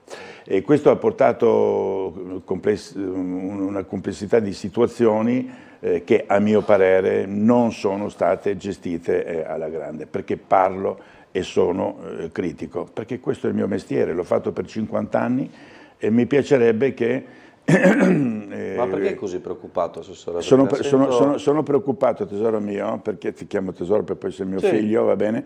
Perché vedi, tu fai un mestiere, no? E se tu vedi dei colleghi fare un mestiere, ma che non lo fanno come tu pensi, perché magari hai sulle spalle, come ce l'ho io, 60 anni di lavoro in quel settore. Cioè nel mondo edile. Nel mondo edile, ma non avendo fatto, io non è che vita, diciamo. Ragazzi, io non è che ho chiuso buchi in strada, io ho fatto ospedali, ho fatto strutture, ho fatto cose, sì. Ho lavorato con le più grandi imprese triestine, che purtroppo molti di queste hanno fatto una brutta fine, ho lavorato con tecnici, va bene, in cui alcuni di questi signori che girano intorno, va bene, in questo periodo non porterebbero neanche la borsa o sarebbero licenziati da ditte private, quindi io sono molto critico su questo, perché è evidente che questo ha comportato ritardi e molti maggiori costi. Ora, tutto bene quello che finisce bene, perché in tutti i lavori si finirà. I ministeri danno proroghe, noi pensiamo che i ministeri siano delle gente sciocca e stupida, ma cosa vuoi che non ti diano le proroghe? Che ti lasciano a metà un lavoro che è partito con 50 di milioni di euro, non ti lasciano a metà, ti danno le proroghe, ma qui stiamo molto indietro su questo. Ce le dice rispetto ai 50 milioni quanto ce ne vorranno spannometricamente? No, allora, milioni e ce ne sono 33 per fare solo il Museo del Mare, ma verrà a costare molto di più, anche perché adesso viene fuori la questione degli allestimenti, eccetera. Ma io non piango perché il latte versato è quello che è, cioè sono preoccupato, perché evidentemente i lavori non possono durare il doppio del tempo. Il tempo è denaro. Il tempo è per quanto riguarda anche tutto, ma non solo la mia area di cultura, no? E per un'amministrazione è fondamentale. Perché? Perché ha costi, non riesce a fare un'offerta adeguata, ha sempre code economiche, contestazioni e problemi legali. Quindi io sono preoccupato in genere per un settore che è quello dell'edilizia, dove evidentemente ci sono due forme che non reggono. No? Uno, non abbiamo più le imprese di una volta, che erano imprese coscienziose, che sapevano assumersi la responsabilità, che erano solide economicamente, che poi tutto si riassumerà, no? Sei debole economicamente e non ce la fai andare avanti, perché tu vai avanti se paghi. Se non paghi, i tuoi fornitori non ti forniscono il materiale e hai un rallentamento. E questo vuol dire che se uno non produce, ci rimette, e se ci rimette tenta di recuperare. È normale in quel settore. La seconda è la gestione. Ragazzi miei, le gestioni, io sono stato molto critico col discorso, vi ricordate, della fiera, eccetera, no? E voi avete visto come va. Allora, queste sono cose sulla quale la città deve fare molta attenzione. Le pubbliche amministrazioni devono fare attenzione più delle imprese private, perché io sono in un assessorato in cui spendo un sacco di soldi di cittadini. Se fossero i miei li posso buttare giù da mola audace, se sono quei cittadini devo stare 8 volte più attento a come spenderli. Quindi è una preoccupazione di una persona che ha una certa età, una certa esperienza di lavoro, no? E che grida nel deserto, perché poi la gente non ti ascolta, va avanti, andiamo avanti, che mi viene da ridere. Ma chi non l'ascolta, mi spieghi? Perché diciamo che lei parla di tempi, per esempio, voi vi aspettavate di chiudere nel 2026? Ma questo lavoro deve essere già finito, ragazzi. Già finito, ok. Allora, chi non mi ascolta, ma non è che adesso faccio nomi e cognomi, no? Non siamo qui al processo di Norimberga, ma io lancio un messaggio, ma è un messaggio generale che vale per qualsiasi cosa, per qualsiasi operazione. Oggi le operazioni devono essere più dinamiche, viviamo in un contesto che è già critico di per sé, no? Perché parliamoci chiaro, Putin da una parte, l'altro fenomeno americano dall'altra, già abbiamo dei casini di tutti i tipi, un'Europa disunita, un'Italia che evidentemente è partecipe di una realtà che ha una certa difficoltà. Sì, è vero, abbiamo abbattuto la percentuale di disoccupati, ma quelli che sono occupati quanto prendono di paga? 800 euro? Allora di che differenza passa se sono disoccupato uno che prende 600-700 euro? Oggi i problemi di questo paese sono molto seri, come tutti gli altri paesi, quindi hanno bisogno di che cosa? Beh, di indirizzi politici solidi, ma soprattutto di una presa di coscienza dei cittadini, dei lavoratori, dei tecnici. Oggi nel nostro paese, al di là delle critiche che possiamo fare alla politica, che ce ne sono, ma ce ne sono dappertutto, in Francia, in Inghilterra, eccetera, oggi a noi manca una classe dirigente. Manca una classe dirigente, signori miei. Cioè la classe dirigente che era negli anni 60-70, che ho conosciuto, ci ho vissuto, ci ho lavorato, aveva un altro spessore, un'altra capacità, un altro spessore decisionale, altri metodi di applicazione. Oggi noi non possiamo pensare, non c'è stato un avvicendamento, parliamoci chiaro, no? La vecchia guardia che è andata in pensione, no? Non è stata avvicendata. Cosa significa avvicendamento? Che io prendo un ingegnere, un architetto, e me lo tengo sotto l'ala per 5, 6, 7 anni perché impari, perché insegni, perché dia continuità. Questo non c'è stato. Vedo che vengono abbiamo fatto un sacco di concorsi, diamoci cosa. E come mai la gente viene in comune, sta un anno o due e poi va da un'altra parte? Queste sono delle domande che dobbiamo farci. Noi non possiamo oggi suonare i violini mentre il Titanic va a fondo. È vero che il Titanic non va a fondo, però è altrettanto vero che ci vuole maggiore, va bene, presa di coscienza che questo è un problema da affrontare. No? Assessore, adesso ci torniamo, c'è una telefonata. Pronto, buongiorno. Sì, pronto, buongiorno, sono in linea. Prego. Dottor Stabile, buongiorno a lei e al suo ospite, sono Fulvio. Ciao Fulvio. Guardi, io mi permetto, fin quando voi mi lascerete parlare, mi permetto di intervenire, perché devo correggere tutte le inesattezze che dicono i vari politici alle mie domande. Allora, ieri c'era il consigliere Lo Bianco. Allora, ha detto che da un trattato si può estrapolare quello che serve. Ma, dico io, non so, io mi sento preso in giro quando uno mi risponde così. Poi ha detto che noi siamo andati a elezioni comunali e che io stavo promuovendomi per andare alle prossime elezioni comunali. No, innanzitutto perché voglio il territorio libero di Trieste che è legge della Repubblica Italiana. Mi dispiace che ho usato voglio, che è un brutto aggettivo. Sì. Secondo, quelli che sono andati alle elezioni o non hanno studiato o non hanno capito niente, perché le elezioni a Trieste verranno fatte con il sistema proporzionale come sta scritto nell'allegato del trattato di pace, non con il maggioritario. Quindi nessuno del movimento che seriamente sta perseguendo il richiamo al diritto e alla legge non è andato a elezioni. Questi sono disturbatori, nient'altro. E poi ha detto che come per MSC e la BAT basta chiedere l'estensione del punto franco, che è stato fatto, e chiedere l'extradoganalità. Certo, ma non gliela danno l'extradoganalità se qualcuno non ha le spalle ben coperte come SC o come BAT. Sì. Le altre industrie che sono in crisi, lo ha detto poco tempo fa il consigliere, adesso c'è gente che quando lavora porta a casa 700-800 euro, quando lavora. Trieste è diventata una città di vecchi, abbiamo dei diritti unici al mondo, e tutti i politici stanno zitti, ma non si sentono mai in colpa, Spero che tiriate fuori gli allegati, dovete solo leggerli dovete solo leggere, non dovete commentarli se è giusto o se è sbagliato. Ci sono gli allegati nel trattato di pace. Va bene. La legge 3054 fa legge della Repubblica Italiana il trattato di pace. Va bene. Grazie. Allora, io se posso girerei un attimo pagina e tornerei sul discorso perché volevo capire un po' più chiaramente quello che ha detto l'assessore Rossi, perché mi interessa molto il tema del Museo del Mare. Tra l'altro abbiamo approfondito anche l'argomento sul posto con degli speciali dedicati per capire quello che succederà. Lei diceva doveva essere già pronto quest'anno, così. No, deve essere già pronto da tempo. La stima ora a quando si è spostata? Allora, le stime che mi fanno hanno delle date che dovrebbero essere, se ho ben capito, marzo 2026. Io alle stime non credo più. Io crederò quando verrà consegnato per gli allestimenti, quando ci sarà una data. Che ci sia una fine, ci sarà certamente una fine, no?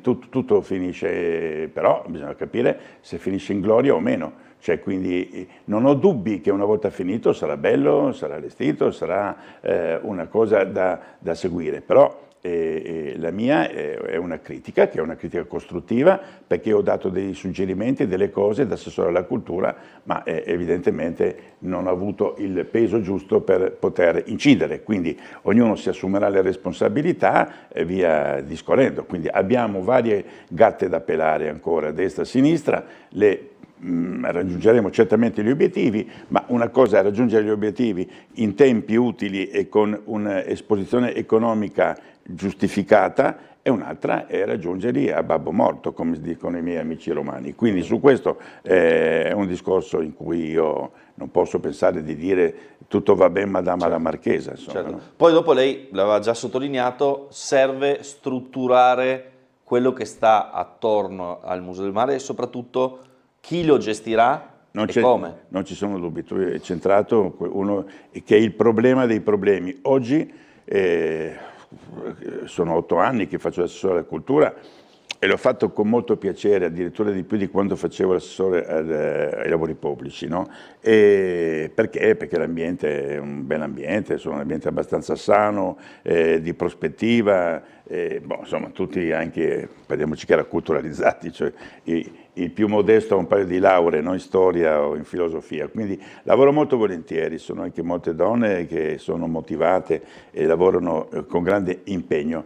Però mi sono reso conto che tutto quello che abbiamo fatto è stato un lavoro interno di grande impegno, ma alla fin fine che ci ha fatto ottenere determinati risultati. I determinati risultati sono sicuramente una buona programmazione, l'utilizzo delle risorse che provengono quasi prevalentemente dalla tassa di soggiorno, perché noi dal bilancio comunale abbiamo quello che abbiamo. Perché? Perché ci sono altre priorità. Io non posso pensare che la mostra di Van Gogh prevalga su quelli che sono i problemi per gli asili nido, le scuole, le rette, oppure per il mio collega Tognoli per quanto riguarda il welfare, no? Si metterebbero a ridere, no? Però alla fin fine abbiamo dei proventi che vengono dalla tassa di soggiorno e li utilizziamo al meglio. Stiamo costituendo nella sostanza, no, 3 poli che evidentemente fra un paio d'anni saranno attivi tutti e 3, uno quello classico dei musei che vanno da Revoltella allo Smidl, al Sartori, al Winkelmann e via discorrendo. L'altro polo che si presta è quello di cui abbiamo parlato. Noi parliamo del Museo del Mare, ma in realtà sarà un contenitore scientifico, perché ricordatevi che ci va dentro anche il Museo di Storia Naturale, che non è una cosa da poco, anzi potrebbe anche prevalere in un certo senso, perché il patrimonio che è il Museo di Storia Naturale di Triestino non ce l'ha nessuno. Adesso abbiamo anche contatti con il Museo di Storia Naturale croati che vogliono fare una partnership con noi, cioè quindi stiamo estendendo anche questi rapporti, sono importantissimi, e quindi questo è il secondo polo. Il terzo, sulla quale mi sto mettendo veramente di impegno, è il polo storico, perché tra il Museo d'Enriquez, tra la Foiba di Basovizza e la Risea di San Sabba, e anche perché noi il Museo di Sorgimento, abbiamo dei contenitori che raccontano la storia del Novecento, che nelle zone del Friuli, giuliane e perché no dell'Istria e della Dalmazia, hanno un spessore, una realtà dinamica che non ce l'ha nessuno al mondo. Allora, queste 3 realtà come le affrontiamo? Stiamo lavorando, come sapete, per valorizzare il d'Enriquez, perché non è pensabile che di fronte a 830.000 visitatori nel 2024 il d'Enriquez ne abbia 6.000, vuol dire che qualcosa non funziona. Allora di fronte a questo cosa facciamo? Lo chiudiamo? No, non puoi chiudere un museo, no? Anche se fosse un'azienda privata l'avrebbe già chiuso da anni, dobbiamo rilanciarlo, e questa è un'operazione di cui magari parleremo in un altro contesto. L'altra però è, ma fra 2 o 3 anni, quando ci sarà il grande Museo del Mare, oppure adesso che poi alla fin fine siamo coscienti che ad esempio il Salone degli Incanti, no, è un contenitore inadeguato per fare mostre? Parliamoci chiaro, perché inadeguato? Lo conosco molto bene, l'ho fatto nel mio primo mandato nel 2002 con i soldi della Fondazione CRT. Era un contenitore che aveva delle grandi prospettive, no? Di grandi mostre, sculture o quant'altro, hanno fatto Cunelis, no?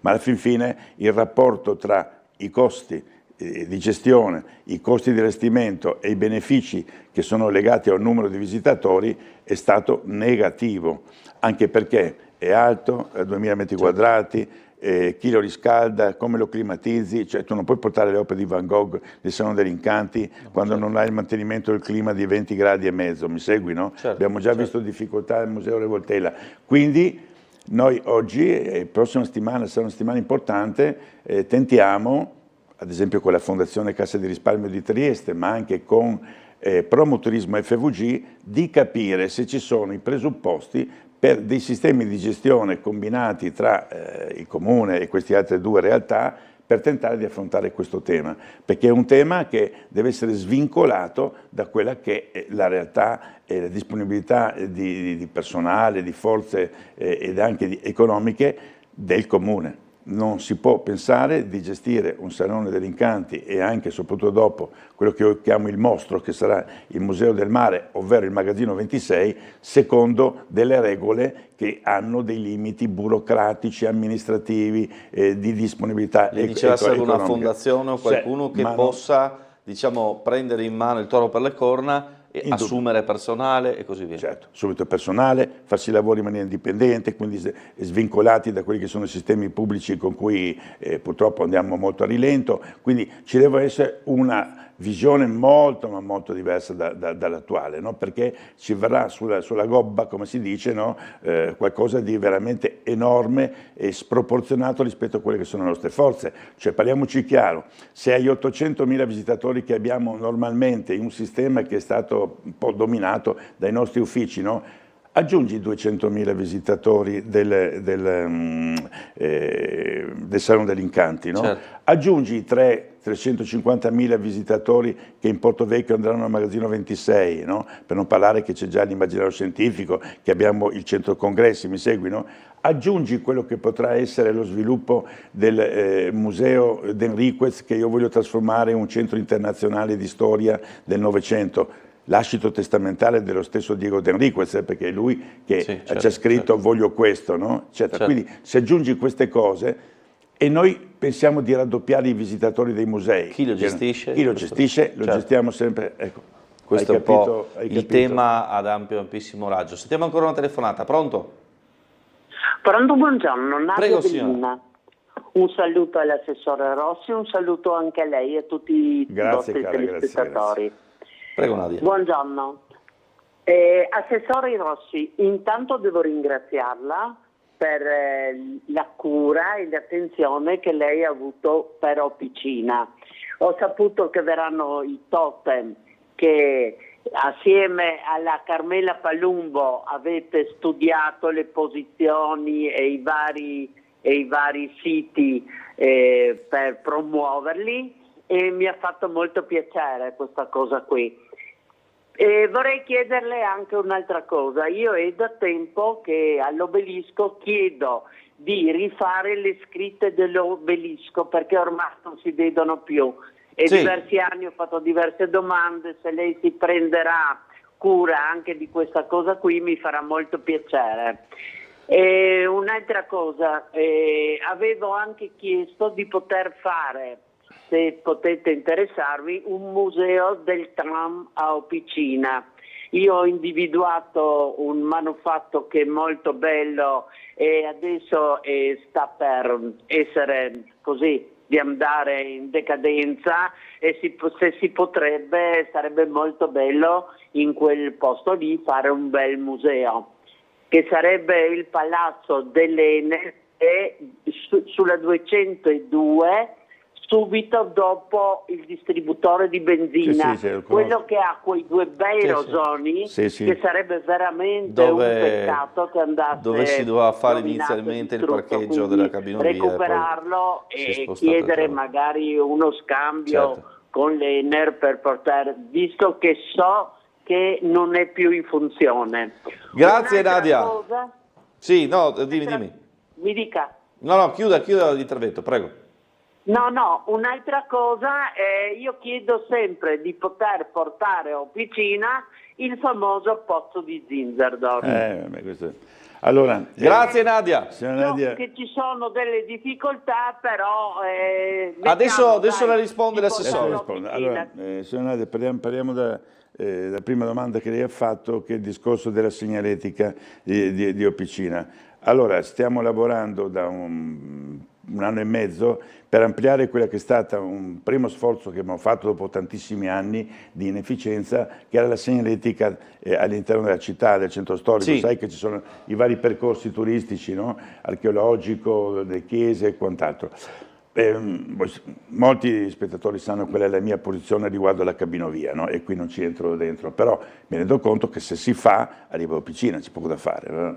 Che siano favorevoli. Devi offrire qualcosa. Ecco, bravo. Allora, abbiamo cominciato, io mi sono posto il problema di quello che è la valorizzazione anche di quell'area che potrebbe diventare un'area importante dal punto di vista turistico, perché si concentrerebbe l'arrivo, e non escludo, ad esempio, quello che ha detto la Nadia, di fare questo museo del tram, un contenitore, perché insomma il tram ha una sua storia. Quindi cosa abbiamo fatto? Ci siamo messi in contatto con una serie di persone che di Opicina conoscono tutto. Il vecchio presidente della circoscrizione Sossi, non so se ve lo ricordate, va bene, che aveva fatto una mostra 3-4 anni fa conoscendo tutti i dettagli di tutte le situazioni di Opicina. Abbiamo fatto una proposta di percorsi e quant'altro, perché a Opicina ci sono avvenimenti storici, ma ci sono anche realtà paesaggistiche molto importanti, sentieri e poi l'obelisco e tutta una serie di altre cose. Abbiamo investito 60.000 euro per rifare tutto quanto quello che ad Opicina potrebbe servire per questo flusso turistico, che vuol dire dei totem, la segnaletica, ci sono chiese, c'è di tutto e di più. È un'area di confine anche importante. Perché questo? Perché abbiamo visto che c'è un interesse globale della città che in qualche modo sopperisce anche a quelle che sono le difficoltà del comune di prendere in considerazione tutto. Cosa ad esempio?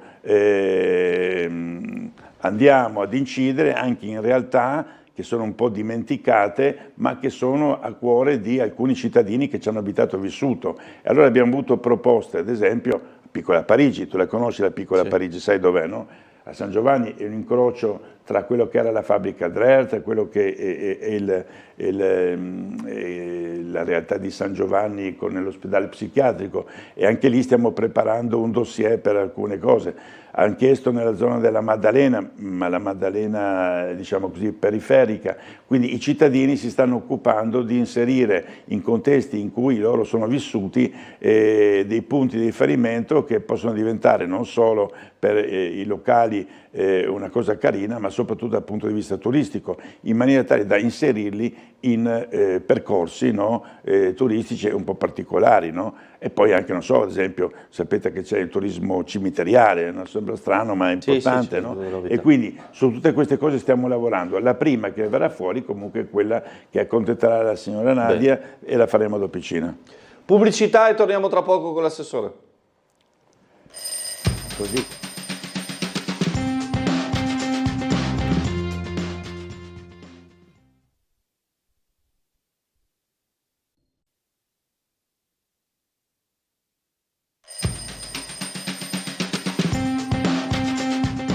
Bentrovati ancora in diretta con l'assessore comunale della cultura Giorgio Rossi. C'è una telefonata in attesa, la sentiamo. Pronto? Buongiorno. Sì, pronto, buongiorno, mi sentite? Sì. Buongiorno, un saluto a lei, alla redazione, ai gentili ospiti e a tutti i telespettatori di Tele4. Sì. Allora, io volevo, diciamo, un po' riprendere un certo discorso che ha fatto Rossi, l'assessore Rossi, inerente, che lui l'ha detto prima, l'ha detto lui, non lo dico io, che ci sono, diciamo, per essere buoni, delle forze o delle persone che tendono a ostacolare, diciamo, il suo lavoro. Questo è più o meno il senso di quello che lui ha detto. No, ho detto allora, questo. Io volevo rivolgere questa parola qua, questa domanda all'assessore Rossi. Allora, assessore, forse lei non ha capito che cosa vuol dire far politica.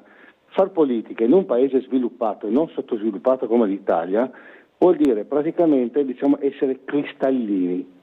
E non so, e subito dopo essere cristallini vuol dire anche essere trasparenti, e subito dopo essere trasparenti vuol dire anche, diciamo, non aver paura di prendersi le proprie responsabilità. Il fatto che lei, come ha detto, non siamo mica al Tribunale di Norimberga, viva Dio, lo siamo, e anche peggio, perché questa è la legge italiana che prevede la trasparenza su tutto. Il fatto che lei non vuole fare dei nomi e continua avanti a parlare, diciamo, delle virgolettato, delle sciocchezze che state facendo in porto, a me viene da pensare che lei non sia nient'altro uno di tanti, politicamente parlando, omertosi, che semplicemente viene qui su Sveglia Trieste a far passerella e non informazione. Pertanto forse è il caso che lei addirittura si risparmi questo tempo e se ne stia a casa, magari godersi il gatto, che ne so. Grazie, buongiorno. Buongiorno, diciamo che non l'ha toccata piano. No, ma guardi, queste cose mi entrano da una parte e mi escono dall'altra perché sono atteggiamenti strumentali e ragionamenti da microcefali che evidentemente identificano il telespettatore nell'aver fatto queste affermazioni, no? Perché non mi conosce, eccetera. Io ho 60 anni sulla gobba di lavoro, non vengo a dire cosa lei ha fatto nella vita, cosa ho fatto io, perché non c'entra niente, però le dico solo che sono qui da 25 anni. Uno che da 25 anni conosce molto meglio la politica di lei, perché lei non ha avuto a che fare con la politica, in quanto non so se è stato rappresentante in qualche circoscrizione. Quindi lei dice cose assolutamente inesatte, perché io non è che non faccio nomi, perché i nomi non si possono fare per televisione, perché è evidente che faccio parte di una compagine, che è quella del centrodestra, che mi pare che ha fatto qualcosa sulla città, che ha avuto un sindaco che resterà nella storia, a differenza degli altri che lo hanno preceduto, in cui non scriveranno niente, per cui respingo al mittente queste sue affermazioni, perché sono affermazioni prive di fondamento. Io non ho paura di nessuno, perché se sono qua e dichiaro le cose, sono uno dei pochi, lo posso affermare, che dice quello che pensa. Sa perché? Perché ho un'età in cui lo posso dire, questo senza ombra di dubbio, non devo fare carriera politica, ho un mestiere, vivo del mio. Quindi per cortesia queste cose le dica a quelli che sono evidentemente i suoi amici, parenti e conoscenti, perché entrano dalla mia orecchio sinistro ed escono da quello destro. Io vado avanti a lavorare, i risultati contano e poi chi vivrà vedrà.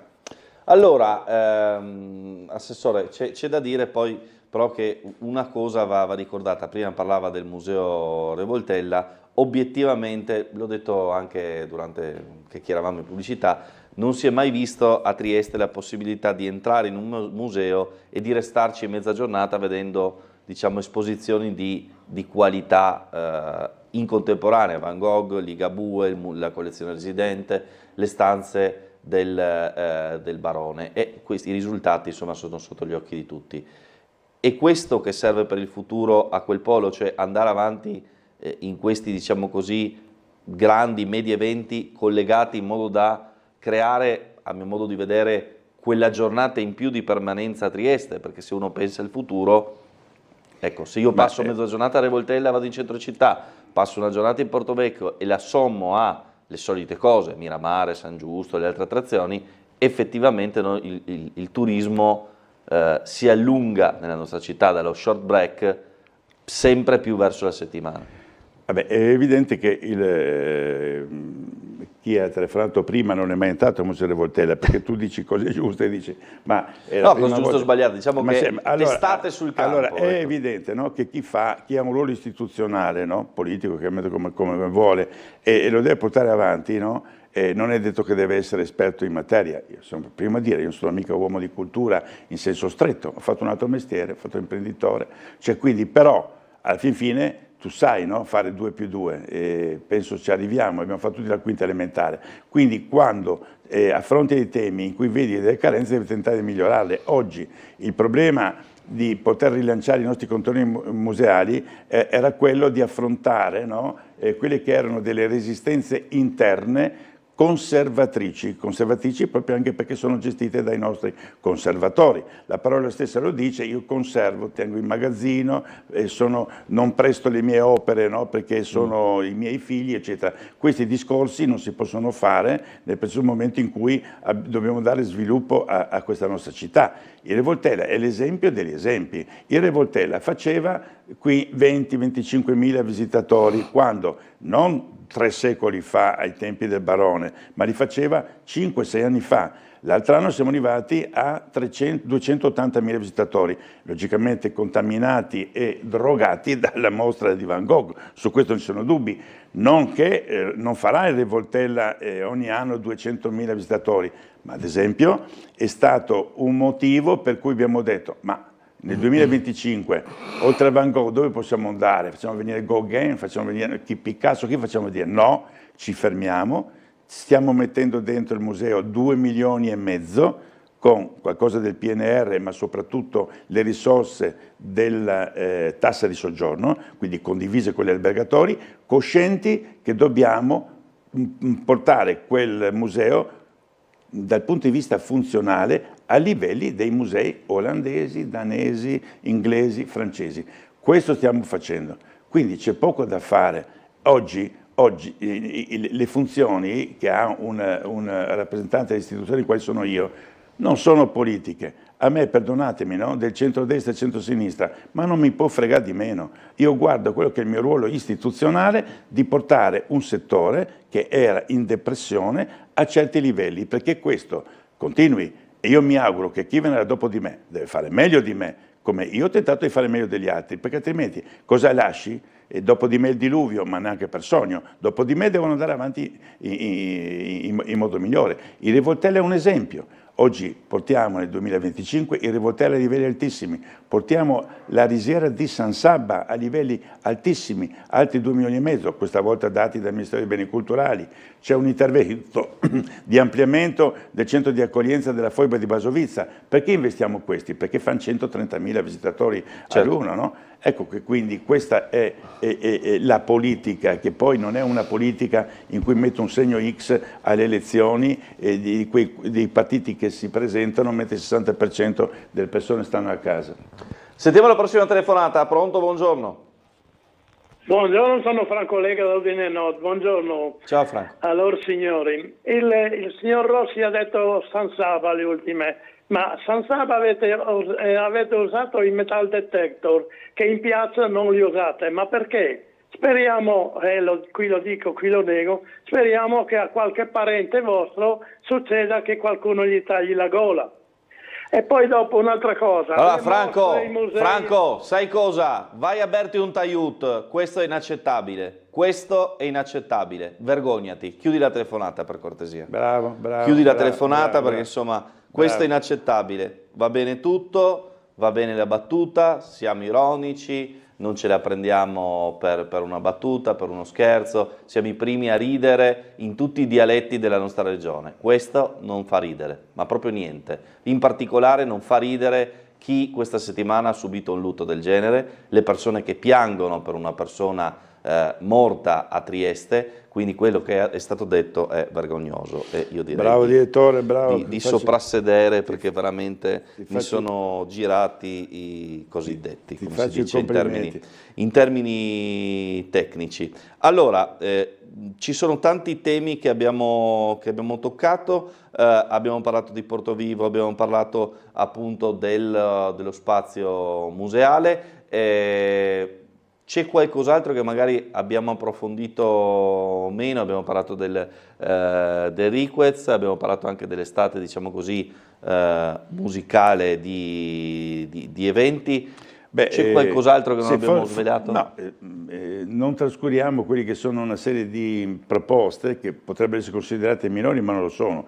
Ad esempio, chi fa delle proposte veramente importanti è il Museo di Storia Naturale. Il Museo di Storia Naturale durante tutto l'anno... Via dei Tomins, giusto, ricordiamo. Ecco, fa delle visite guidate, non solo all'area dei dinosauri di Duino Orisina, ma soprattutto ai castellieri, a tutta una serie di realtà anche neolitico o quant'altro che sono presenti sul territorio, no? E quindi visita le grotte, è un museo eccezionale quello di storia naturale. Come dicevo prima, abbiamo ricevuto circa una decina di giorni fa una proposta da parte diciamo del console croato a Trieste che ci ha dato delle indicazioni riguardo a quelli che sono di sviluppi di una possibile convenzione con il Museo di Storia Naturale, il più importante, quello di Zagabria, che fa parte appunto del sistema museale nazionale, che incontreremo la prossima settimana. Il Museo di Storia Naturale, come dicevo, il cui destino è spostarsi nel Museo di Consegua, assieme al Museo del Mare, per fare questo centro scientifico, ha delle cose eccezionali, quindi si pensi non solo alla presenza di dinosauri, no, di Duino, che seppur piccolino dice ma come mai noi abbiamo questi dinosauri ma anche gli altri ce li hanno. Attenzione che è vero fino a un certo punto, perché tu sai che dinosauri così completi, no? nella loro diciamo, composizione ossea eccetera non esistono, no? Ce ne sono rarissimi. E poi ha collezioni, la storia delle grotte, di tutto quanto quello che è una realtà locale importante. Il passaggio del Museo di Storia Naturale appunto avverrà, mi auguro, entro un paio d'anni in Portovecchio. A questo punto ci consentirà di liberare tutta l'area di via del Museo d'Enriquez e quindi voi sapete che avete sentito parlare del battiscafo Trieste, di questa operazione che stiamo portando avanti, che vuol far sì che ci sia un'importante trasformazione di quel museo. È stata fatta una delibera tra me e la collega Lodi circa un paio di mesi fa per un nuovo investimento. No? Il museo d'Enriquez di via Cumano ha avuto dei finanziamenti importanti neanche negli anni precedenti, più di 12 milioni di euro, però non parte, ha un numero ridotto di visitatori. Quali sono i motivi? I motivi sono tanti. Non sono strettamente legati alle location. Uno dice ma perché è decentrato, mica possiamo portare un museo in cui ci sono esposti cannoni, autoblinde, carri armati eccetera in Piazza Unità. Resta là, ma resterà trasformandosi pian piano in quello che è, come ho detto, un centro internazionale di ricerca della storia del Novecento. Come?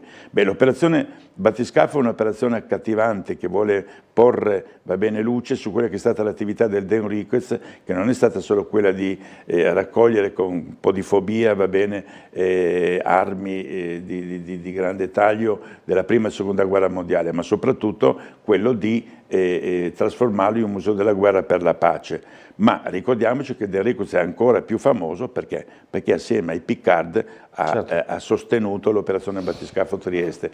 Poi abbiamo intenzione, oltre che portare una copia del battiscafo in quella location, ma soprattutto di ampliarlo negli hangar 8 e 10 che sono stati completati da un po' di tempo e adesso verranno riattivati, facendo una sezione, dedicando una sezione al d'Enriquez, dedicando un'altra sezione a quello che è un periodo storico un po' trascurato al d'Enriquez, che è la fine del 1943, l'occupazione nazista fino al 1954, che poi è la liberazione dagli anglo-americani e del resto, con tutti quelli che sono anche aspetti successivi, la guerra fredda, la cortina di ferro e la guerra nei Balcani, e quindi ampliare questa realtà storica proprio per contestualizzare una location in un centro in cui assieme appunto, come abbiamo detto, alla Risiera e alla Foiba di Basovizza ci sia la possibilità, soprattutto per gli studenti e per i giovani, di conoscere la storia.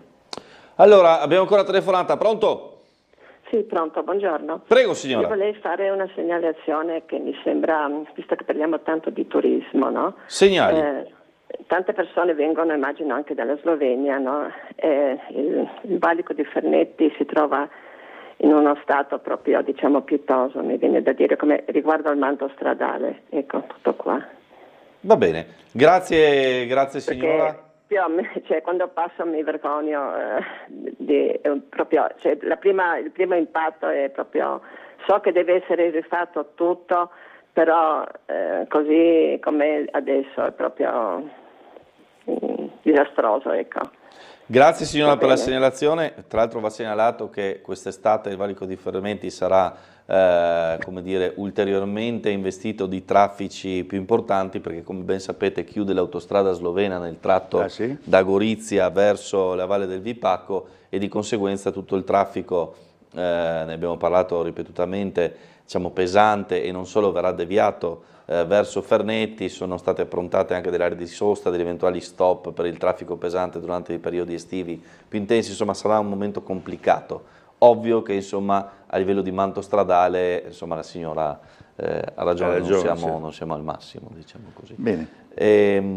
Parlavamo appunto visto che parlavamo di turisti anche internazionali, va anche diciamo detto che si è ampliata, no, molto la platea di persone che arrivano a Trieste, non c'è più solo il classico, diciamo così, turismo mitteleuropeo, mi viene da dire, ma ormai si arriva da ogni parte del mondo. Si arriva da ogni parte del mondo e ricordiamoci che il 65% dei turisti stranieri, rispetto a un terzo degli italiani, certamente fanno la parte del leone gli austriaci, tedeschi, sicuramente sloveni, croati, ma americani abbiamo che vengono, abbiamo dall'est, quindi c'è un turismo che si sta ampliando, l'interesse della città è veramente un interesse importante perché indubbiamente ha quell'accoglienza, quella disponibilità, diciamo, mitteleuropea che è nel DNA di queste popolazioni. Noi abbiamo visto sempre, no, Trieste come una città accogliente, non possiamo pensare di dirlo, no? Grazie possiamo dire noi a Trieste, da istriano quale sono, fuggito dall'ex Jugoslavia, che ha accolto 60-65 mila persone. Cosa possiamo dire nei confronti di questa città se non esprimere la nostra grande gratitudine? È per questo che io sono anche in tarda età a fare qui, a dare disponibilità del mio ruolo istituzionale, perché Trieste mi ha dato cose che forse non l'avevi trovato in nessun'altra città al mondo, per cui dobbiamo essere fieri della città, dobbiamo lavorare e dobbiamo soprattutto far sì che le nuove generazioni crescono in un contesto diverso, più sano, meno ideologizzato e con tutte quelle che sono le prospettive di rendere la vita più tranquilla e felice nei nostri giovani. Allora, abbiamo ancora la telefonata, la sentiamo. Pronto, buongiorno. Buongiorno Stabile, buongiorno. Lei, l'assessore De Rossi. Allora, io volevo dire, no, turismo, perché non sfruttiamo un po' di più a livello diciamo provinciale, se non esiste più, la grotta gigante. Io vedo tanti servizi sulle grotte in tutto il mondo, ma nessuno è come la nostra, è la più grande, ho sentito che può contenere la Basilica di San Pietro addirittura. Però ecco, una staffetta tra il tram di Opcina, che è stato ripristinato da poco, e la grotta gigante, non so se l'assessore può dire due parole. Grazie. Grazie. Della grotta gigante devo parlare solo che bene, perché chi la gestisce, ho letto sul giornale o forse ho sentito una vostra trasmissione, fa dei numeri impressionanti, signora, quindi certo li potrebbe anche fare di più se ci fosse una navette da destra e a sinistra, ma per amor di Dio, ma credo che va dato lode ai gestori, perché i numeri, seppur appunto la grotta e non potrebbe essere che questa è un po' distante dal centro, dà molte soddisfazioni, perché non so, io ho sentito parlare dei numeri, non dico 100.000 persone, ma insomma dei numeri importanti. Credo che assieme al Castello di Miramare, a quello di San Giusto, sia il terzo dei contenitori con maggior numero di presenze, quindi poi vediamo. Adesso io confesso che non so ogni quanto arrivano le linee dei filobus o quant'altro, ma è molto ricercata, ci sono anche soprattutto delle guide, deplianti, di tutto, è fornita di tutto. Allora, do giusto una notizia perché mi è arrivata la segnalazione da parte di un residente in zona di un atto vandalico, di una scritta sulle scale tra via Bramante e Tiepolo Segantini. Tra l'altro il residente segnala che è stata, diciamo così, una battaglia di decenni per avere quelle scale in ordine, quindi come dire, correttamente, diciamo senza alcuna sporcizia, erbacee, che sono state adeguatamente ristrutturate. Per questo ringrazio anche l'amministrazione comunale. Purtroppo è apparsa questa scritta molto pesante, tra l'altro l'uomo morto non stupra, che appare sulla parte, diciamo la porzione intermedia della scala, che il residente ci segnala, apparsa ieri, di cui chiede quanto prima possibile pulizia, visto che tra l'altro adesso esistono anche, diciamo così, i prodotti appositi per tentare di eliminare le scritte, come fatto anche a Prosecco sui bottini intelligenti appena installati. Diciamo che la mamma degli idioti è sempre incinta e su questo non si discute, no, assessore? È vero. Purtroppo però vedo che sei saggio. Spiace perché insomma no, ma c'hai ragione. Ci arrivano queste segnalazioni da cittadini che tengono al decoro della propria città e che insomma vogliono vivere in un ambiente decoroso. Grazie all'assessore Grazie a te Rossi. Marco, grazie caro. Ci vediamo tra poco per parlare di sport con Roberto Urizio. Bravo.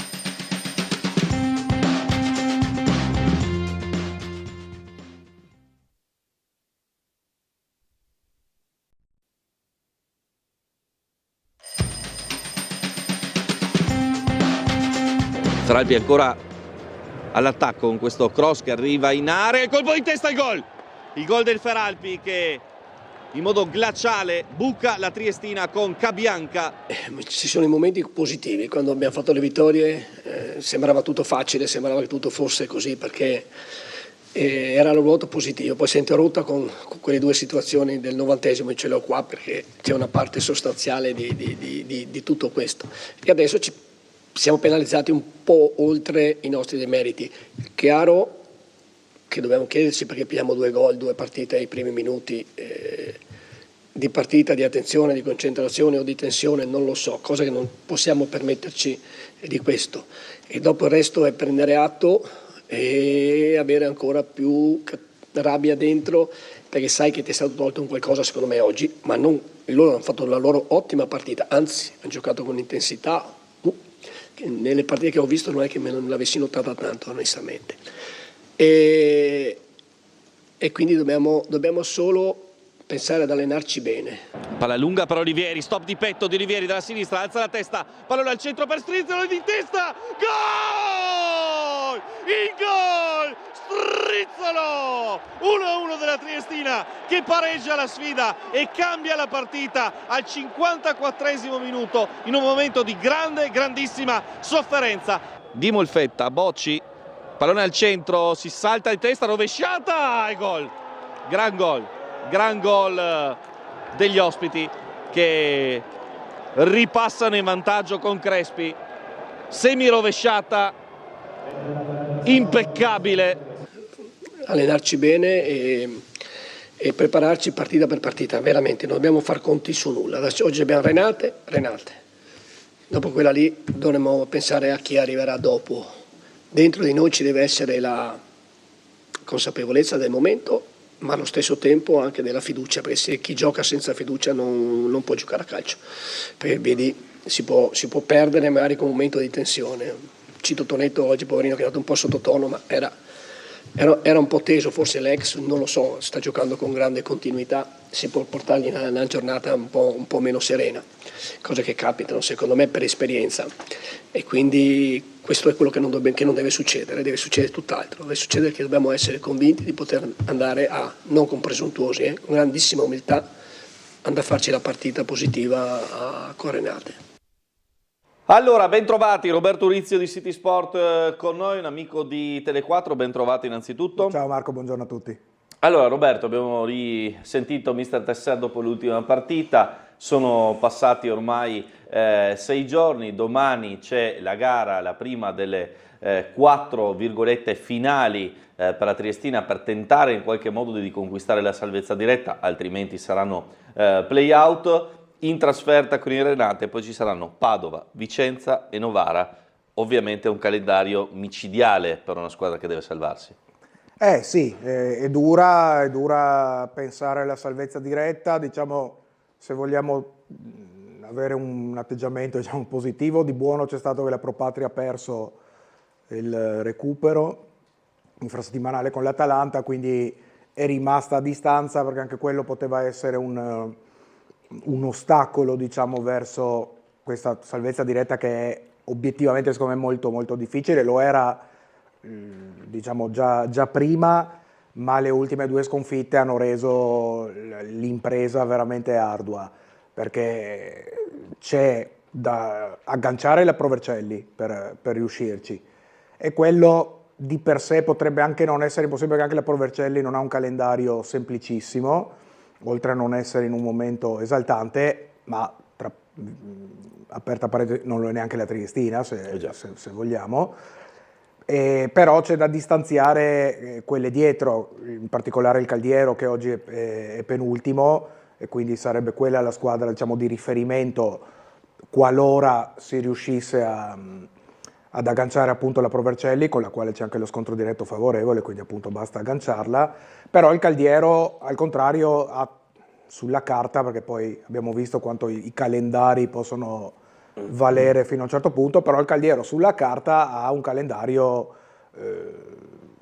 non voglio dire facile perché facile non è niente, però potenzialmente con la possibilità di accumulare un po' di punti e quindi tenere quella distanza per far sì che i playoff si disputino, no? Sappiamo che ci devono essere almeno 9 punti tra la quintultima e la penultima e tra la quartultima e la terzultima per evitare che si giochino o una o addirittura entrambe le partite per evitare la retrocessione.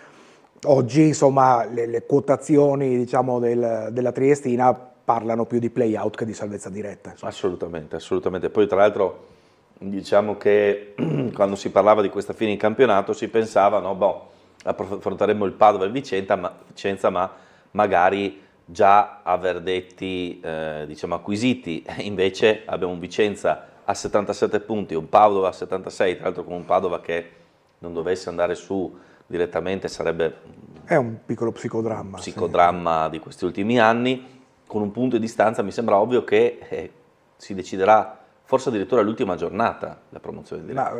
Diciamo la speranza per la Triestina è che il Padova perda anche domani e il Vicenza allunghi, non sarebbe matematicamente chiusa ma sostanzialmente lo sarebbe, no? Però è chiaro che la situazione è complicata anche da questo punto di vista, non sarebbe stato facile comunque perché soprattutto chi poi dovrà andare a giocare i playoff non credo possa permettersi di spegnere l'interruttore e poi riaccenderlo perché è sempre difficile, quindi bisogna tenere alta la tensione e quello che hanno detto anche se non in questi termini, sia Dellicarri che Tesser per quanto riguarda la Triestina, no? Non si pensa ai play-out, si tenta giustamente anche la carta della salvezza diretta, cioè si giocano le 4 partite per provare a portare a casa più punti possibile e provare a vedere cosa succede in ottica appunto salvezza, però credo sia anche un modo per tenere sempre alta la concentrazione e la tensione per eventualmente andare ad affrontare i play-out non dovendo riaccendere il motore, che è sempre una cosa abbastanza complicata. Certo. Allora, la Triestina va a affrontare il Renate. Il Renate in classifica è sesto a 53 punti, in realtà però con gli stessi punti del Trento e dell'Albino Leffe che sono quarta e quinta. È una squadra che insomma conosciamo bene, che ha dato anche purtroppo parecchi dispiaceri alla Triestina, anche nel girone d'andata e domani che tipo di partita ti aspetti, Roberto? Perché come dire, da una parte sono sicuri di essere nei playoff, dall'altra essendo alla pari possono guadagnare anche loro stessi diciamo posizionamenti migliori nella griglia in vista della volata finale. Guarda, Renate è una squadra come dire, che può scendere in campo tranquilla e questo può voler dire due cose, una che magari non dico che ti lascia la partita perché assolutamente no, però insomma non gioca con il coltello tra i denti, però abbiamo visto a Gorgonzola non più di un paio di settimane fa la Gian Erminio che aveva addirittura anche potenzialmente una distrazione della finale di andata di Coppa Italia che vale tanto per chi si trova in quelle posizioni di classifica perché ti fa saltare, in caso di vittoria ti fa saltare un paio di turni di playoff, quindi poteva essere una partita appunto in cui l'avversario non ti rendeva la vita così difficile, in realtà è stata una debacle per la Triestina, quindi affrontare queste squadre appunto che tra virgolette non hanno tanto da chiedere, che possono scendere in campo tranquille, può avere appunto, può essere un'arma a doppio taglio, no? Perché appunto scendere tranquilli può anche voler dire giocare con la mente libera e avere più serenità d'animo, cosa che appunto Renate ha anche diciamo frutto di anni di un certo tipo di lavoro, di una certa serie di campionati molto positivi, molto buoni da parte di una società piccola, ma che in Serie C sta dimostrando di starci alla grande, contro una squadra che invece la serenità l'ha un po' persa per varie questioni, non ultima la questione di una classifica che appunto, come dicevamo, parla di play-out in questo momento.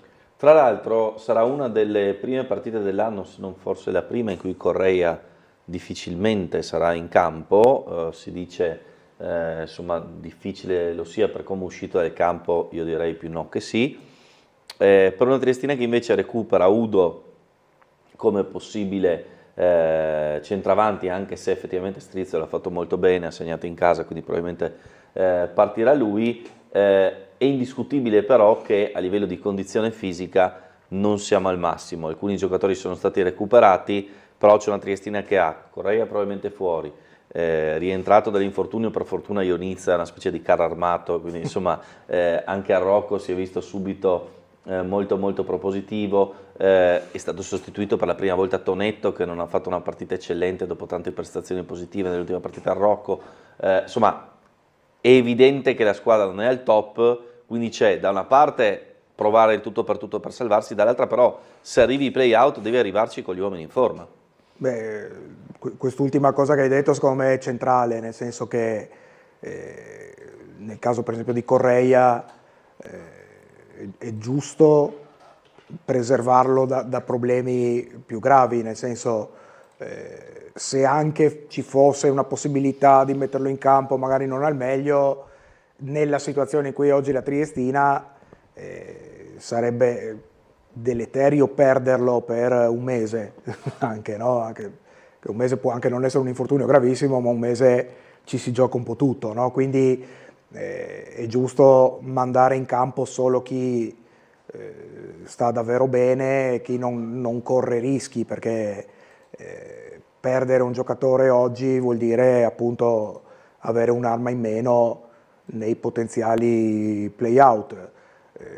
Correia lo abbiamo visto tutti uscire zoppicante la partita con la Feralpi, il colpo che ha preso per fortuna non è una cosa seria, ma evidentemente non era un colpo da poco e quindi è giusto in ogni caso andarci coi piedi di piombo, insomma è un giocatore sicuramente fondamentale,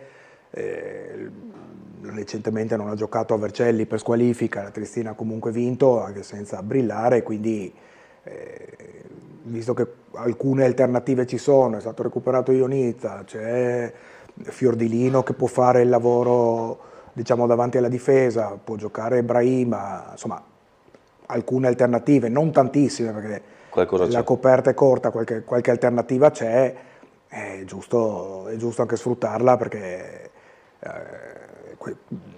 alcuni giocatori, e Correia è tra questi, ma hai citato Tonetto, è un altro che con la Feralpi ha fatto una brutta partita, però dopo 3 mesi che uno gioca tutta, fa determinati risultati, poi arriva un paio di mazzate sul campo, una mazzata fuori dal campo, è chiaro che fisicamente e mentalmente devi un attimo ricaricare un po' le pile e può capitare anche la giornata negativa, nel caso di Tonetto, di un giocatore che credo sia stato tra i migliori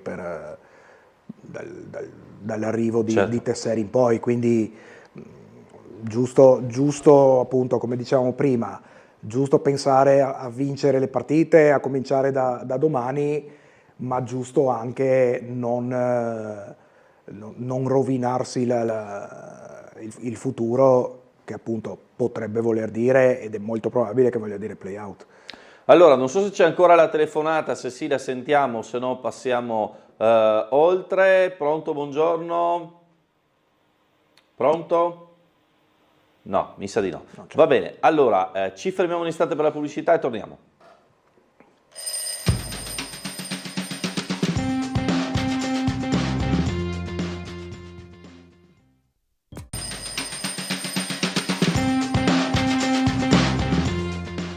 Bentrovati in diretta ancora con Roberto Urizio di City Sport. Abbiamo analizzato ampiamente il discorso triestina, speriamo naturalmente in un risultato positivo per la truppa di Tesser. C'è tanto altro ovviamente, c'è in primis la Pallacanestro Trieste che domani alle ore 17 gioca in casa con Napoli. Partita molto importante perché in una formazione che ha il sesto posto in classifica c'è la possibilità, primo, di mantenere diciamo così, il posizionamento playoff, secondo, visto che ci sono tantissimi scontri diretti e succede di tutto, perché ci sono, se non sbaglio, 6 squadre in 4 punti, quindi insomma una situazione veramente che può determinare 9 in 6, quindi tutto... accoppiamenti che potrebbero essere molto diversi da quelli attuali a fine campionato. Vedete Trapani e Virtus e Brescia a 34, Trento, Milano 32, Trieste a 30. Trieste tra l'altro deve giocare con Trento e può ancora ribaltare l'eventuale differenza canestri, quindi può ancora potenzialmente scalare a mio modo di vedere almeno una posizione. Roberto, partita importante, grande, diciamo così, momento, grande ambiente per una Trieste che ha sempre dimostrato di volerci provare fino alla fine a fare il massimo. Beh, insomma, penso che il campionato della Pallacanestro Trieste sia molto positivo. Gli aerei sono in orario. Gli aerei sono il coach dovrebbe arrivare. Poi parliamo dei coach. No, adesso a parte le battute, il campionato è positivo. Insomma, essere lì in quel gruppo a 4 punti sostanzialmente dalla vetta della classifica, con certo quest'anno le neopromosse sono un po' sui generis, perché certo, Trapani probabilmente ancora di più, ma la stessa Trieste, insomma, non sono squadre da seconda fascia, da terza fascia, quindi sono indicativamente dove ci si poteva anche aspettare fossero, però sai, dalla carta al campo poi le cose bisogna scriverle, bisogna ottenere i risultati, e Trieste sta facendo una buonissima stagione con Final di Coppa Italia a un tiro dalla finale, con appunto questo fin qui ottimo rendimento anche in campionato, con un buon piazzamento, con nonostante anche qualche problema qua e là che insomma ha di fatto impedito alla squadra di giocare al completo, penso che non l'abbia mai fatto in tutto l'arco della stagione, e quindi adesso c'è da chiudere il cerchio, da ottenere il miglior piazzamento possibile in chiave playoff, anche se bisogna capire qual è il miglior piazzamento possibile, sì, perché appunto non essendoci il treno Milano, il treno Bologna che prendono e se ne vanno, e sono le prime due come più o meno ci si poteva aspettare, che hanno un po', non voglio dire snobbato la regular season, ma fatto sta che insomma sono lì nel gruppo, magari non dico che arrivare più indietro può essere favorevole rispetto ad arrivare più avanti, ma può capitare un po' di tutto. Insomma, diciamo che in questo momento Trieste giocherebbe con Brescia, presumibilmente, e sarebbe comunque un avversario con cui Brescia potrebbe essere un buon accoppiamento, no? Ce la si gioca. Se arrivi, non so, quinto e becchi Milano quarta, forse peggio. Diventa micidiale, no? Perché hai Milano e ce l'hai anche, no, con col fattore campo a favore. Però appunto mancano ancora un po' di partite, la situazione è abbastanza fluida ancora, no? Quindi giusto fare tutti i punti, anche perché poi per l'altro verso bisogna blindarli comunque i playoff, no? Non sono ancora sicuri. Trieste in una buona posizione anche per gli scontri diretti favorevoli con Reggio e Tortona, quindi insomma sfruttare il fattore campo, vincere le partite che sono da vincere, perché poi adesso vado un po' a memoria, ma credo che tra virgolette impossibile, se così si può dire, anche se impossibile non c'è nulla, ma veramente proibitiva c'è la trasferta in Venezia, no? Poi le altre partite sono... C'è Trento in casa che potrebbe giocabili, dire tanto, ma le altre sono tutte abbordabili. Quindi sì, Trento in casa, però appunto col fattore campo magari te la puoi avere un vantaggio in più, insomma Trieste ha delle buone possibilità di ottenere punti che servono appunto per blindare da una parte i playoff e per l'altra magari ottenere un posizionamento migliore, vedendo poi come andranno le altre. Però insomma fin qui le cose stanno andando bene, anche dopo la famosa scopola di Trapani la reazione è stata ottima, perché al di là della vittoria di Pistoia, che era così prevedibile ed è stata facile sotto tutti i punti di vista, c'è stata quella precedente con la Virtus, che insomma era meno scontata, è stata sicuramente un bel modo per reagire a quella sconfitta. E occhio a questa notizia, quello che è successo ieri sera, perché ci dice due cose. Uno, che la Segafredo Bologna ha ritrovato la strada per vincere contro una grande come Milano, e con la conferma tra l'altro dell'allenatore per la prossima stagione, con una vittoria come questa potrebbe rivitalizzarsi in prospettiva playoff. Uno. Due, Milano è fuori. Anche dal play-in d'Eurolega. Cosa significa? Significa che da qui al termine della regular season Milano e Bologna sono concentrati esclusivamente sul campionato, perché ormai le partite di Eurolega non contano nulla. Contava questo per un fattore probabilmente per Milano ancora interno, per crederci. Per la Virtus contava per rivitalizzarsi e l'ha fatta la grande, 90-70 la vittoria. Quindi occhio, perché adesso le grandi probabilmente tornano a essere grandi anche in campionato e tutto si fa anche più complicato, no Roberto? Perché non ci sono più le trasfertone d'Eurolega, la stanchezza, tutti gli effettivi a disposizione. Beh, ma insomma, si sa che Milano in primis e poi Bologna sono comunque le favorite al di là del posizionamento. La stagione per loro non è stata buona in Eurolega, la Coppa Italia l'ha vinta Trento, quindi sono anche un po' spalle al muro da questo punto di vista, perché soprattutto per Milano chiudere la stagione senza un titolo sarebbe veramente un fallimento sportivo incredibile.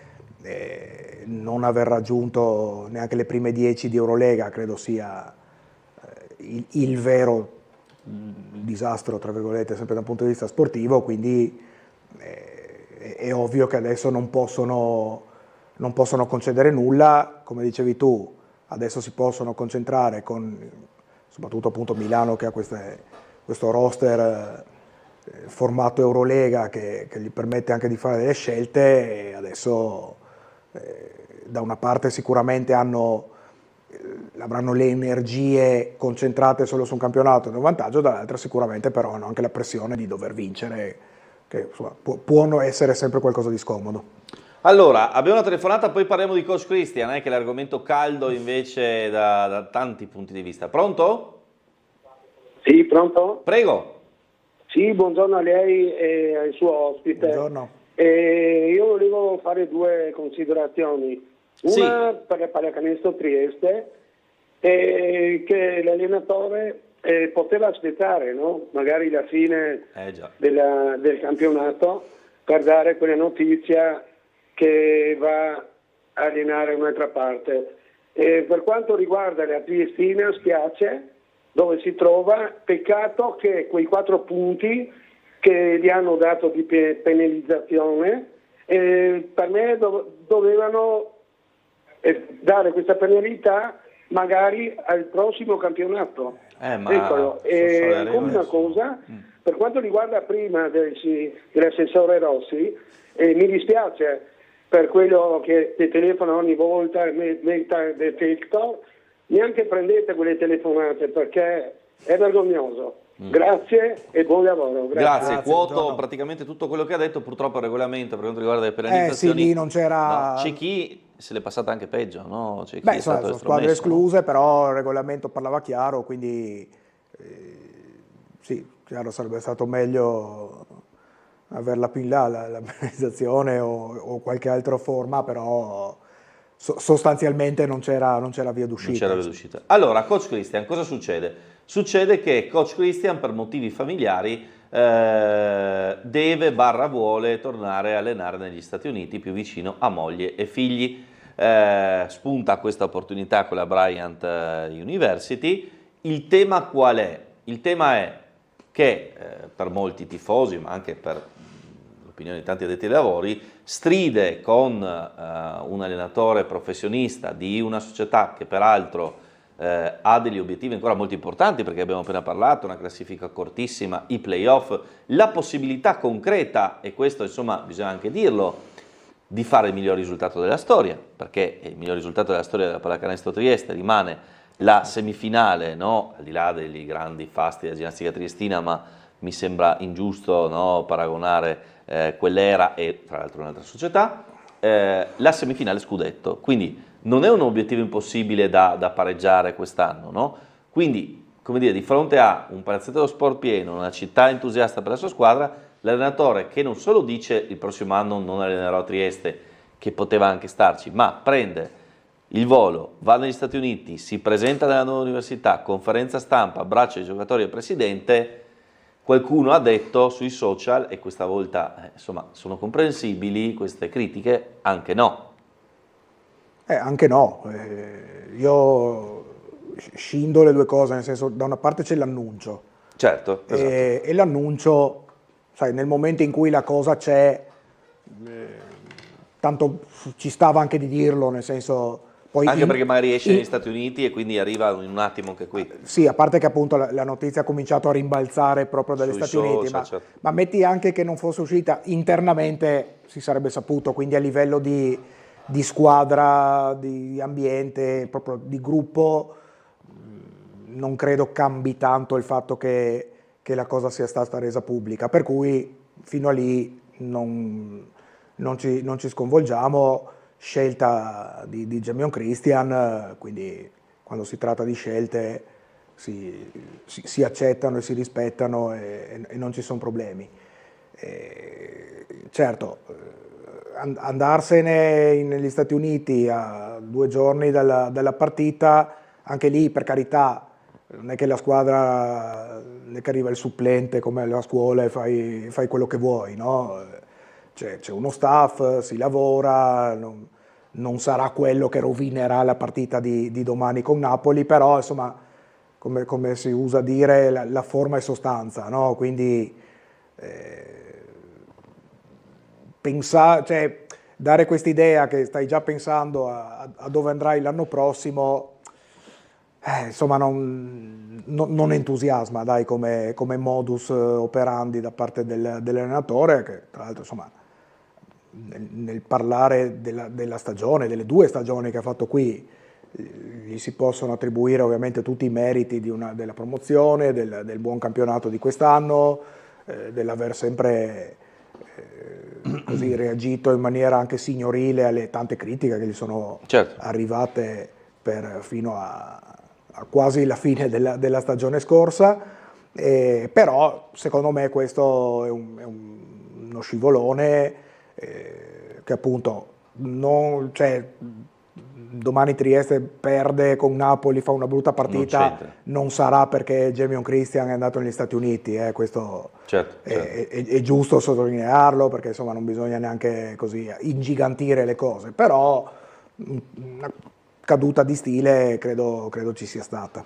E tra l'altro, guardando al futuro, perché è ovvio che la società è concentrata sul campionato, ma siccome abbiamo visto un'importante campagna di rinnovi iniziare con Markel Brown, Ruzier, Brooks, diciamoci la verità, insomma manca solo la firma, ma insomma rimarrà, e in un momento in cui si discutono altri possibili rinnovi, uno su tutti Jutov, che ha sirene di Eurolega importanti che si sono avvicinate al giocatore, l'ipotesi Valentine, insomma in un momento del genere chiaramente Arcieri deve pensare ora all'allenatore, e dal mio punto di vista probabilmente ha un profilo molto simile a quello di Jamion Christian, perché facciamo un passo indietro, è vero che l'anno scorso Jamion Christian è stato molto criticato prima della promozione eccetera, per un periodo difficile, ma era oggettivamente complesso per Christian allenare nel contesto italiano, molto italiano di A2.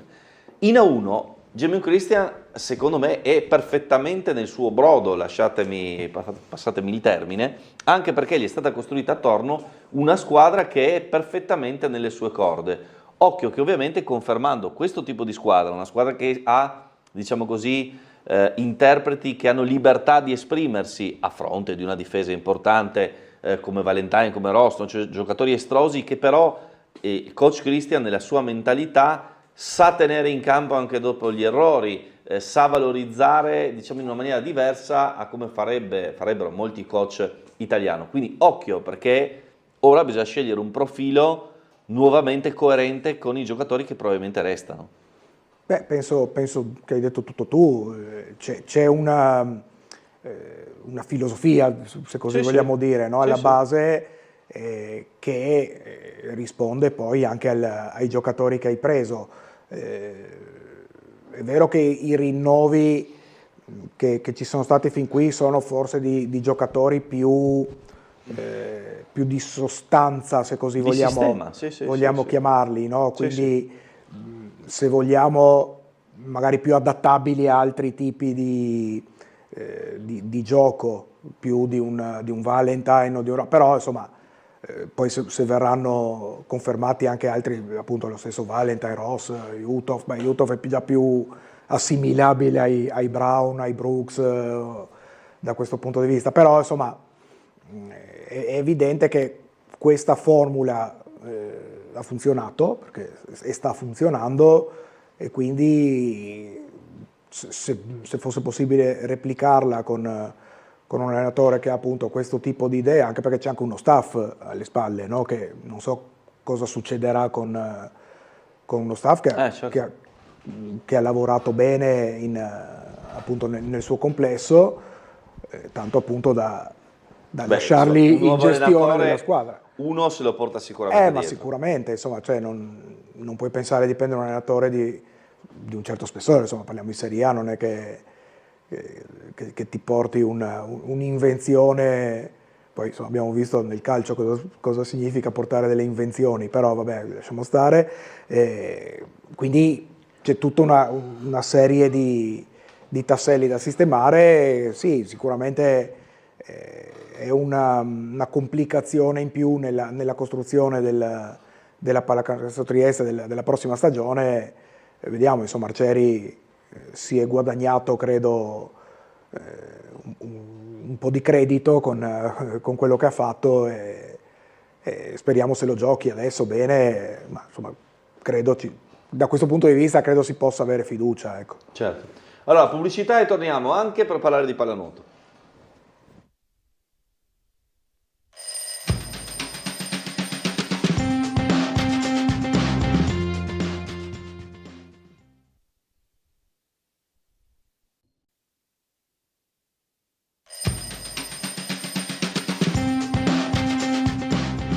Bentrovati ancora in diretta a Sveglia Trieste con noi Roberto Urizio di City Sport. C'è una telefonata, pronto? Pronto, buongiorno? Non c'è? Non c'è, va bene. Allora andiamo avanti anche con il nostro Guido Indri in regia, a cui segnalo che ora parleremo di pallanuoto maschile e femminile partendo dai ragazzi. Allora, pallanuoto Trieste che è l'obiettivo del quarto posto in classifica, che permette di accedere ai playoff scudetto, ma soprattutto permetterebbe, se finisse così il campionato, che ormai se non sbaglio ancora 2 partite, no, il pallanuoto Trieste ha già giocato la penultima e poi ce n'è diciamo ancora una sostanzialmente. Oggi si gioca il penultimo turno per le altre. Trieste anticipato, ha vinto con l'Ortigia in casa 15-10, quindi attenzione, risultato importante perché l'Ortigia è una squadra forte e al momento 3 punti di margine sulla De Hacker Bologna che deve ancora giocare. Qui si è fatta una grande cosa, Roberto, perché si è cambiato allenatore, si è cambiato concetto un po' anche di squadra, più italiani eccetera, stranieri importanti in pochi ruoli, e dopo una partenza diciamo così ad alti e bassi si prefigura un risultato molto importante. Beh sì, è una squadra che ha chiuso un ciclo, come si dice, ne ha aperto un altro, insomma aprirlo centrando la fase finale del campionato e magari appunto un posto in Europa, credo possa essere un dato positivo, tanto più appunto che l'inizio magari c'è stato un po' di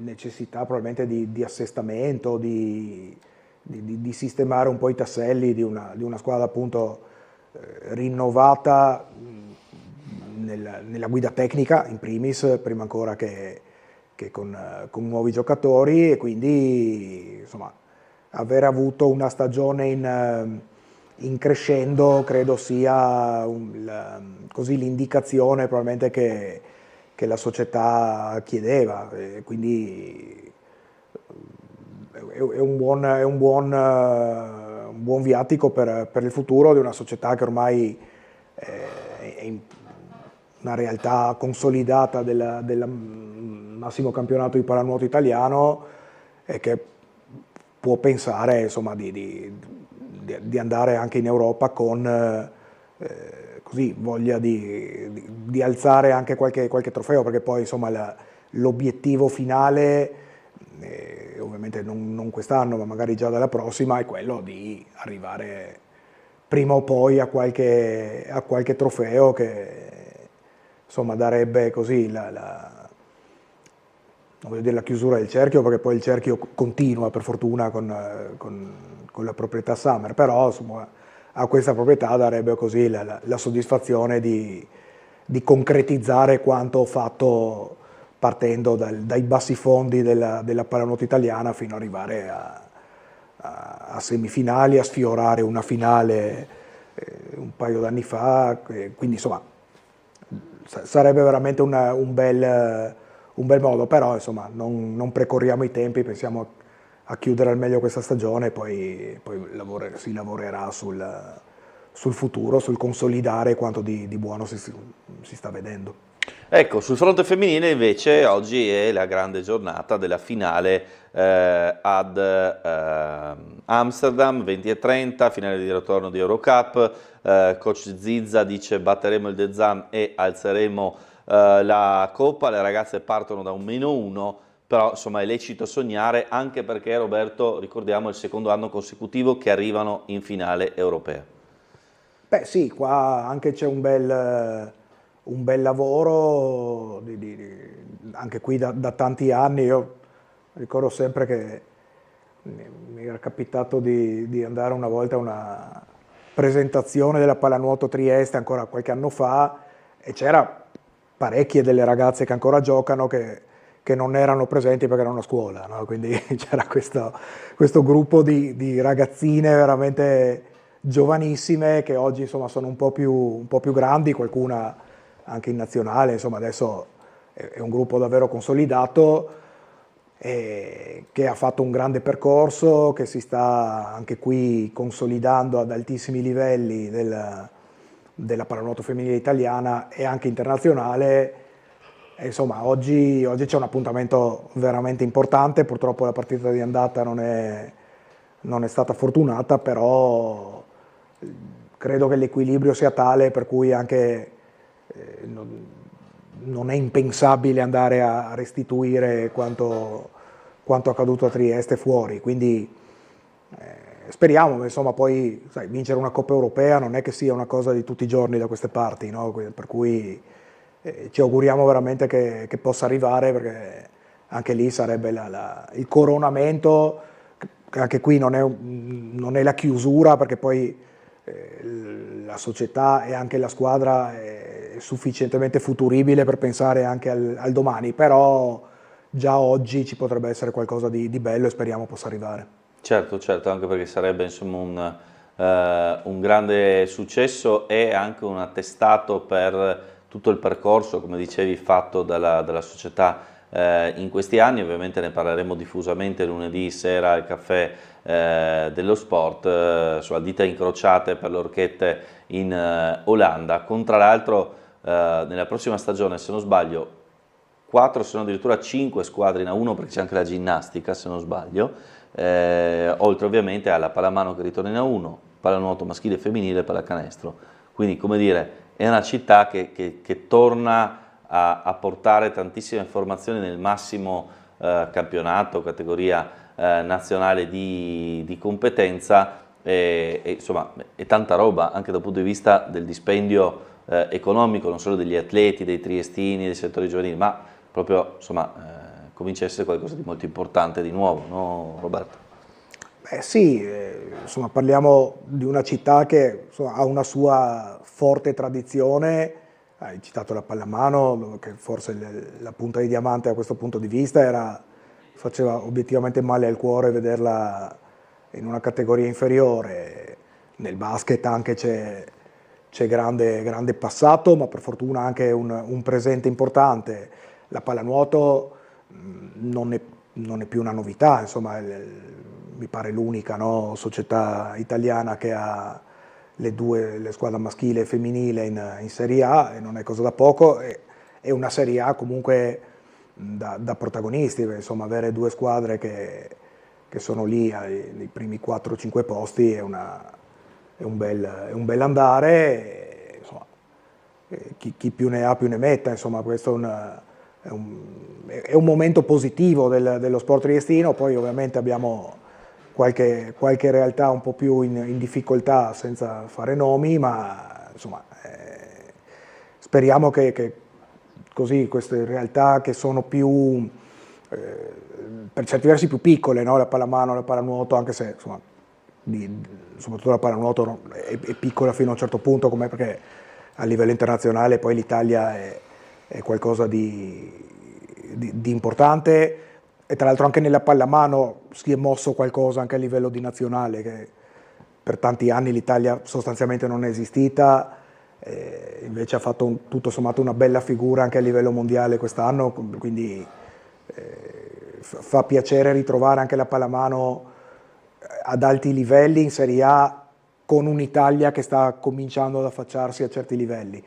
Per cui insomma l'augurio è che questo possa capitare sempre di più, sempre in più discipline, perché poi abbiamo anche tanti atleti a livello individuale che danno grandi soddisfazioni. Abbiamo un campione paralimpico, insomma.